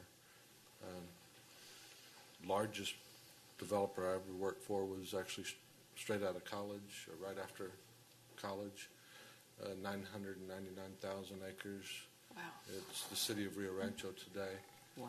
And was in a program they identified for executive training to transfer you between departments to learn the industry. So it was a huge win for a career in real estate, leaving the architecture profession. I didn't want to sit behind a desk for my whole career, I guess. Went over to the dark side, as the architects would say. So, but it's been an incredible career. And I met with Kent 10 years ago, 7 years ago. Whenever 6 or 7. 6 or 7. And said, keep me in mind. I think I've applied for 2 or 3 positions, but I could never take the cut in salary that it would have been. And the wife had input on that. So, but at this level, I think I can break even at least, and hopefully bring some ideas maybe from the private side into the public side to create a balance to where everybody can win. My personal motto is balancing public interests with private capital requirements. So I try to do that every day. That's what I'm personally excited about, is you understand, I call them our clients, coming to our door, and you understand their obstacles and their needs, but then serving, our citizens and taxpayers. I think that's a unique combination, especially since you already live here and have as a citizen and taxpayer. And a taxpayer. Mr. David. Carroll? Oh, sorry. Go ahead. Where do you see Leander in 10 years? Or where would you like to see Leander in 10 years? As a real estate developer, you watch growth and growth potential, where it's going. what is the highest and best use for any property? And can you get it through the annexation, zoning, plating process quickly enough that your interest and your taxes don't eat you up? I think Leander faces massive explosive growth. Just watching all the numbers come through, all the different, email blasts you get subscribed to by accident. And That's true. That's going to be tough as a city to grow that fast, to be mindful of that growth and what are the highest and best uses. And I think staff a lot of times gets put in a position where people don't appreciate the work that staff has to do to keep up with that growth, often understaffed trying to keep up with the growth. And I think you need advocates for both sides that can mediate between the two.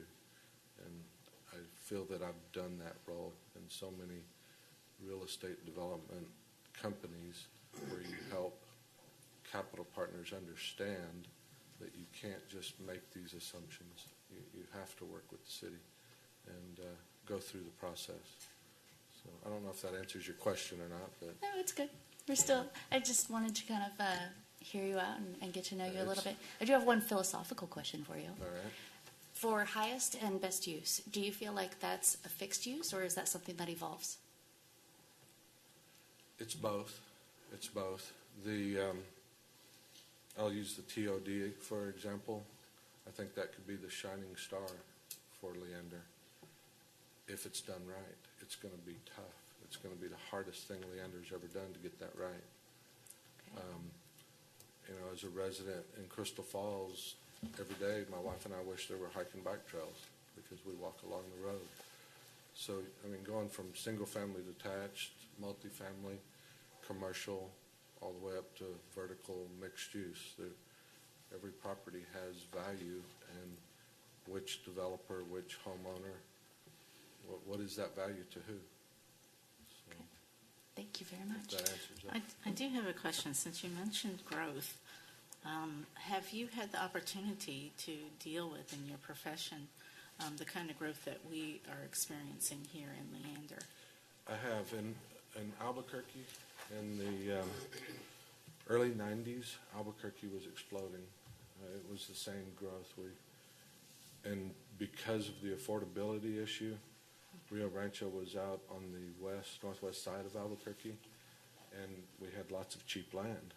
And so we could beat any other developer, any other builder. And with the level of homes we were doing as a company, as an organization, plus all the commercial,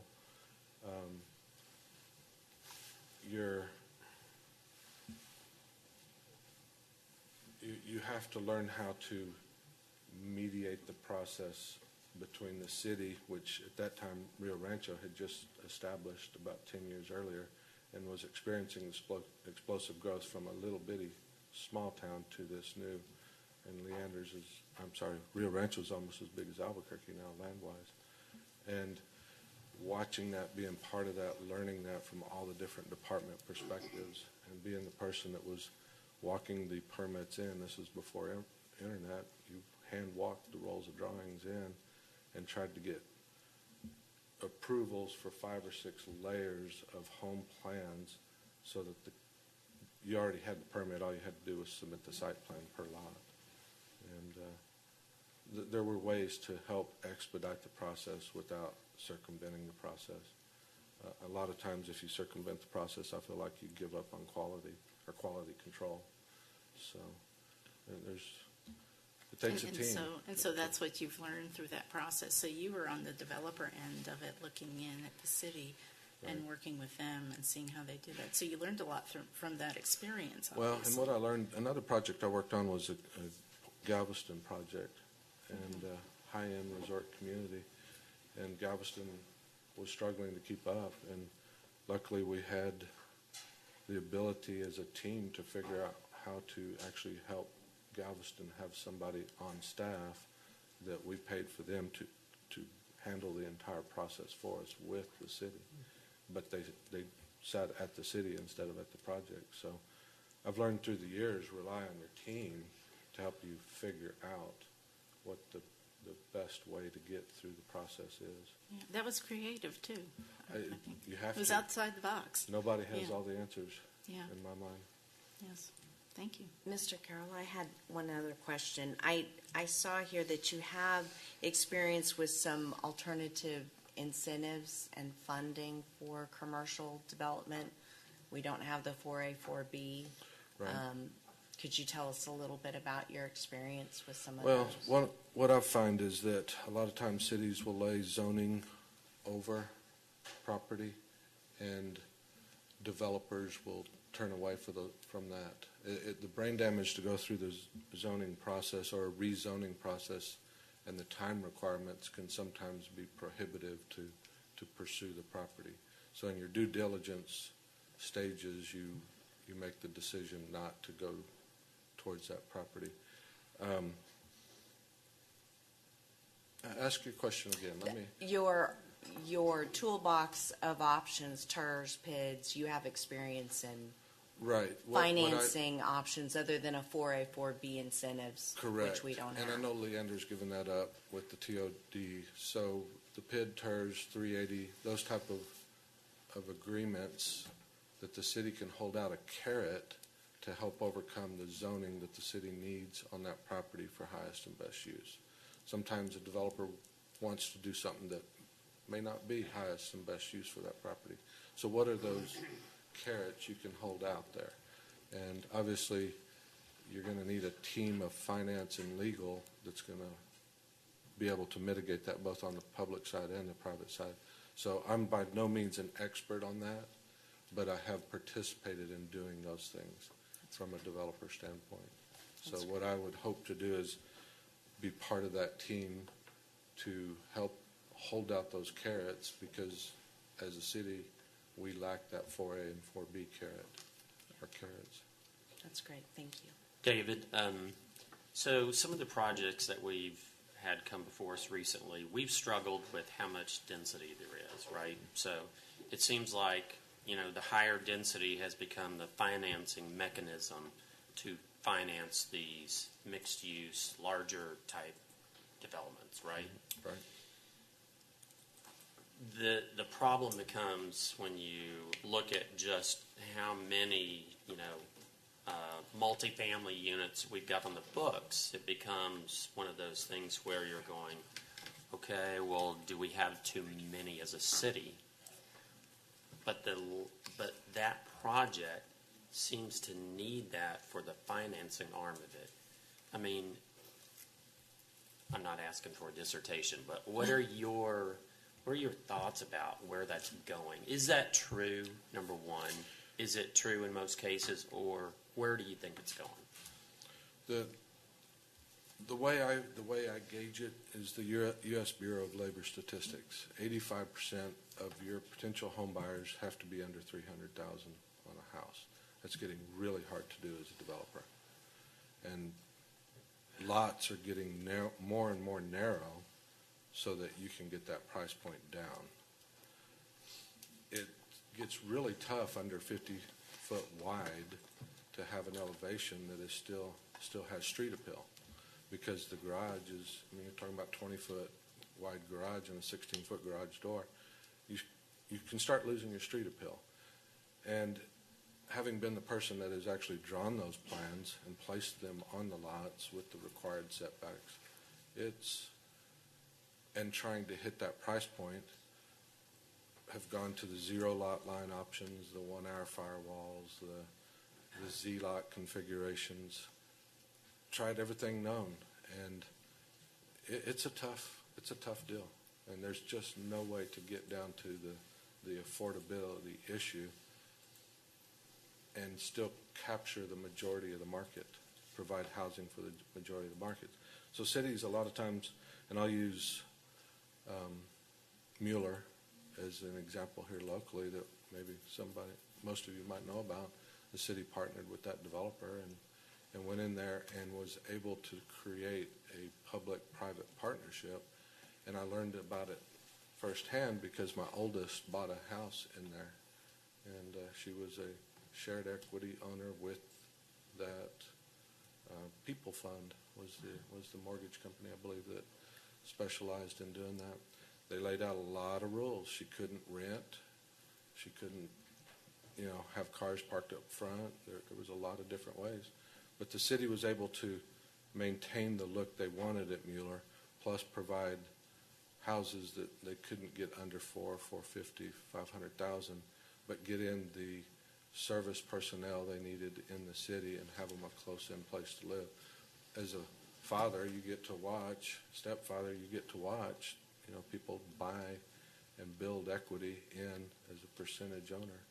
So there's going to be options. We're going to have to explore that as a city.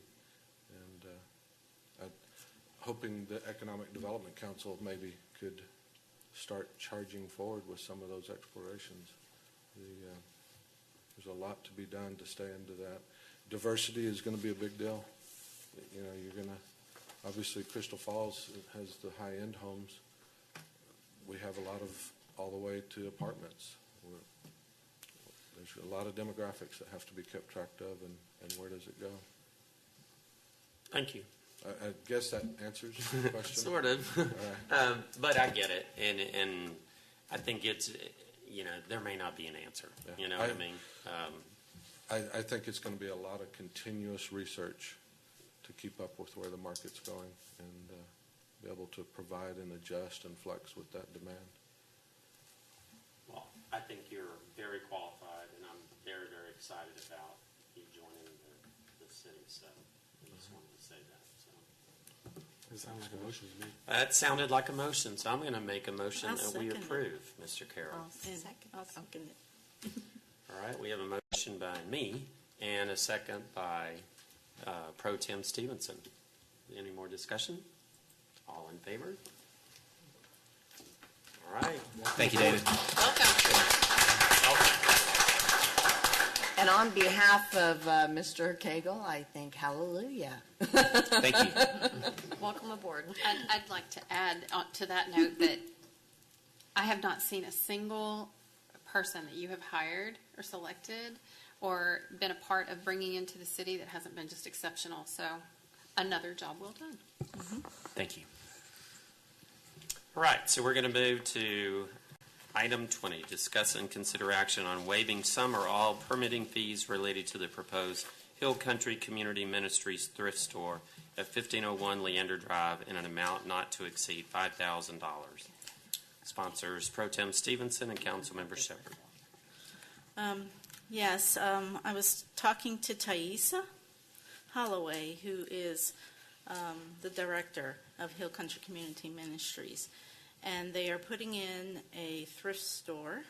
They're building in the shell, and she was interested in receiving some help from our city, and with all that she does for our community, and the help that she gives the most needy members in our community, I thought that we should offer some assistance with her and waive her fees, so the permitting fees up to $5,000.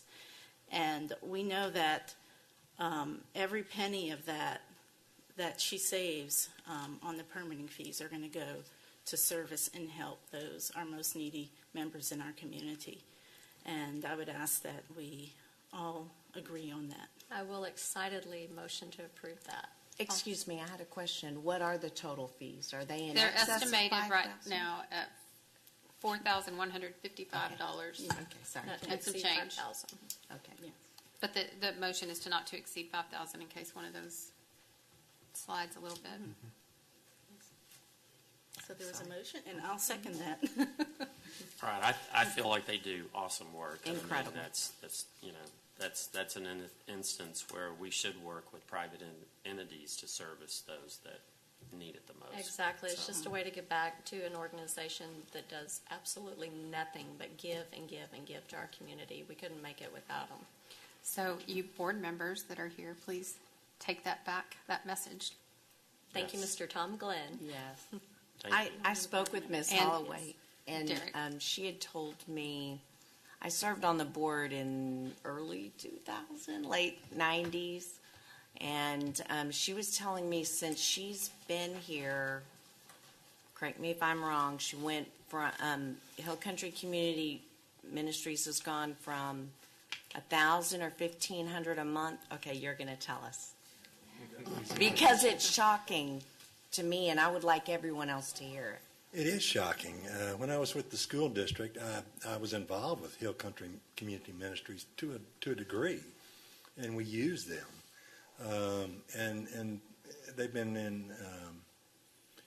in force for about 30 years, 35 years. And up until about 3 years ago, they served about 1,000 people a month in our community. Since that time, we're up to close to 3,000 people a month. And of course, as we grow, those needs are going to continue to increase.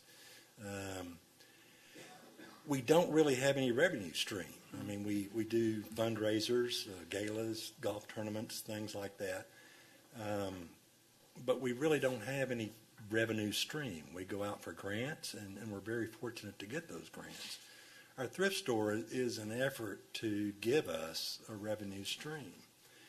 And all of the money that you might waive is going to go directly back into helping people who are in need. We really don't have any option at this point for helping people who need financial assistance or need to get to a doctor or need to get a car fixed because they can't get to work. So this revenue stream will give us the opportunity to correct that and to start doing some things like that. And I think what Troy said is exactly right. I mean, communities can come together and take care of some of the problems that we have in our own communities. These are our neighbors, and this is one avenue for us to give and to help them out. And can you also tell us about the mobile food trucks? Because that's new to me. Basically, up until just recently, we didn't have the opportunity to bring produce to people. And so with the cooperation of HEB and some other entities in our community, we're able to take produce to areas out in the community, even to Jonestown and Gerald, and around in the Leander area, and get produce out to people where they can come pretty close to their homes and get it. And that's something you do weekly or? Weekly. Weekly. And how many trucks do you have? No, I really don't know. I think she said 6 or 7. Derek Sherman is our vice chair. Huh? One truck? Okay. Well, and it goes to several locations. That's amazing. And then also just to clarify for the public, the thrift store is not just going to be for clothes. It's going to be for everything. It will start out pretty heavily with the clothes, but we intend to do some furniture and sports equipment, things like that. So, yeah, it will include a lot of things. I would love to see Miss Byer at least help y'all set up a special event corner since she's closing. Actually, we've been working pretty closely with her. Good. And she's selling us some of her equipment from her store at a reduced price. In fact, we just finalized that today. So that's great. That's good for her and good for us. Tom, you know my wife. Please don't let her take my clothes to her store. I'm afraid my own wife's going to take everything I own down. I am curious, looking at, and I know I'm not asking you to say what Goodwill's P&L statement looks like or whatever, but I'm just curious, like, when you run a store like that, how out of $1 gained, how much actually goes back to the clients? Mm-hmm. Yeah. I can't tell you that off the top of my head, Troy, but we have about 10% overhead, really. So everything else is going to them. That's awesome. They're only hiring one full-time person for the whole the rest thrift of it store. will be volunteers. That's great. So you've seen our building. We're not spending any money on our building. And the trucks we have are pretty ratty also. And I would like to mention that there's a lot of your clientele are those in transition, which are those who have lost jobs, are experiencing divorce, and are having a little difficulty making it with that type of thing. So it's temporary help. It's not long-term, constant help, but it's those who are coming, and that's why they see the increases in numbers. And, I was at a point where I needed to use services like this when there was a job loss in my family. Exactly. With 5 kids and 18 months of unemployment. And that was quite a bit of transition, but I appreciate the help and the heart that Thaisa has for all those, because I know she's also experienced that same thing. And I think people who have experienced that and have received that kind of help have even a little more in the game and in their heart to help others in need. If you ever have the opportunity, come one. We'll arrange it. Come one day and help us with the food bank. It is an uplifting experience. It really is. I had absolutely no idea how uplifting it would be. And I also learned that the board is not back in the Stone Age when I was there. It was served by the member churches, which every denomination out there, it was wonderfully inclusive. It really is. And now you guys still have that, but We you do. also kind of have specialists that is good to serve on a board. Right. But that's the basis of it. It's not just church oriented. So thank those of you board members that Yes. serve from your heart. We ain't getting paid. No, that's sir. For sure. We know the Just feeling. like you all. I know the feeling, Tom. Yeah, I know you do.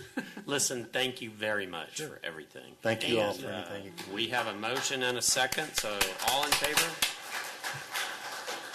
All right, passes unanimously. Thank you so much. All right, we're going to move to, at 7:40, council member closing statements. Wow, earliest whenever. Just want to tell everybody, I hope you had a wonderful holiday season. Thanks for all that you do. I pray you all have a wonderful 2019. I think it's going to be a fabulous year for this community. I really look forward to it. Again, I just want to ask for prayers for our beloved city secretary, Miss Dara Crabtree, and her family at this incredibly difficult time for them. So just please keep them in your prayers. Thanks. And I echo the same sentiments. Dara is a real sweet person, and she's been a wonderful city secretary, and I can't say enough about how wonderful a human being she is. And she's in pain right now, and it would be great if everyone who is a prayerful person would lift their prayers up to her this evening and for the time being. But I would like to wish everybody a happy new year, and even despite some changes that I'm not too happy about, and I think we know what we're talking about, but I think there's also been a lot of good changes too. So I'm looking forward to this year. Thank you. Okay, I'm going to answer 2 questions. First of all, Ms. Crabtree lost her husband. That's why we would like the prayers for her and, some deep thoughts of concern from us, because she is the most giving, selfless person I think I've ever met, and I just can't imagine the depth of her pain right now. Second question is the loss that we're taking with our fire chief leaving. So we bring on one new amazing employee tonight and get the news of another very great employee leaving, and so everything's always changing. And that includes, the ordinances and the guidelines that we use. And please know that the 7 of us did not create all the ordinances on the books. We walked into this too, and we're continually striving to recognize where there's changes that would be better for the community and make them better. And we just appreciate the dialogue that we get with our citizens and your involvement with your city. So keep doing that, and Happy New Year. All right, it's my turn. I also, regarding the Crabtree family, just want to reach out. But I also want to recognize and thank Ms. Penberg because she has stepped in. Dara and Deborah make us dinner before every council, and she's doing all that. She's seamless. So I really appreciate your hard work for that. We love you. Absolutely. And, of course, I'm a little angry at you-know-who back there for leaving. Chief Minton. Yeah, sorry, both chiefs. No, we're going to miss you. So, and then I also want to just say how thankful I am that For all intents and purposes, our city had a very safe and healthy holiday season. Our fire and police use social media wonderfully to get the word out. I personally tweeted it to every teenager I knew, but I believe it worked, and I'm very thankful for that, and that we all have a blessed new year. I'll also pass along my condolences to Ms. Crabtree. Shannon's right. She's the most selfless person that I know, and my heart breaks for her, and we can't wait to be able to wrap our arms around her. I am not ready to say goodbye to Chief Gardner yet, so I'm going to be quiet until I have those words. Just everybody have a great new year, and I can't wait to see what 2019 brings. All right. Obviously, prayers to Dara and her family. I think everybody has kind of said how wonderful she is, and it's all an understatement. I try to find, sometimes when we're up here, a theme, and there isn't always one. But tonight, I think seeing the women from the Fairy Godmother Dress Shop and Tom from Hill Country Community Ministries, and earlier talking to Mr. Carroll about home affordability, I think for me the theme tonight has been just compassion for our neighbors. And with the beginning of the new year, I'm hoping that a lot of our residents will take a challenge to maybe have a resolution to just be a good neighbor. Use Leander businesses, visit Leander restaurants, go next door to your neighbor and just say hello and see if they need anything. And let's keep the small town feel and keep looking out for each other while we have this explosive growth. Because I think most everybody comes here because of that small town neighborly feeling. And it's something we have that nobody else around us has. And so let's take care of each other. Wow, there are tough acts to follow. Obviously, we love you, Dara, so I just can't tell you how much we're there for you. I mean, it's not fair that bad things sometimes happen to good people, unfortunately. I do want to recognize again Deborah Pinberg and Robin and the people that when we lose somebody in the staff, and we run a very tight ship here. If you look at our numbers of city employees and vital departments, we do run a very lean ship. And to their credit, you guys have stepped up. And when you're already overworked anyway, and I'm not around you all the time, so you may complain to everybody else, but I've never heard you complain. And we appreciate it. It hasn't gone unnoticed. And David, we welcome you with open arms. We're excited about it. And Kent, great hire. We're very excited. So, Happy New Year, everyone. Can I get a motion to adjourn? So be it. All right. Thank you.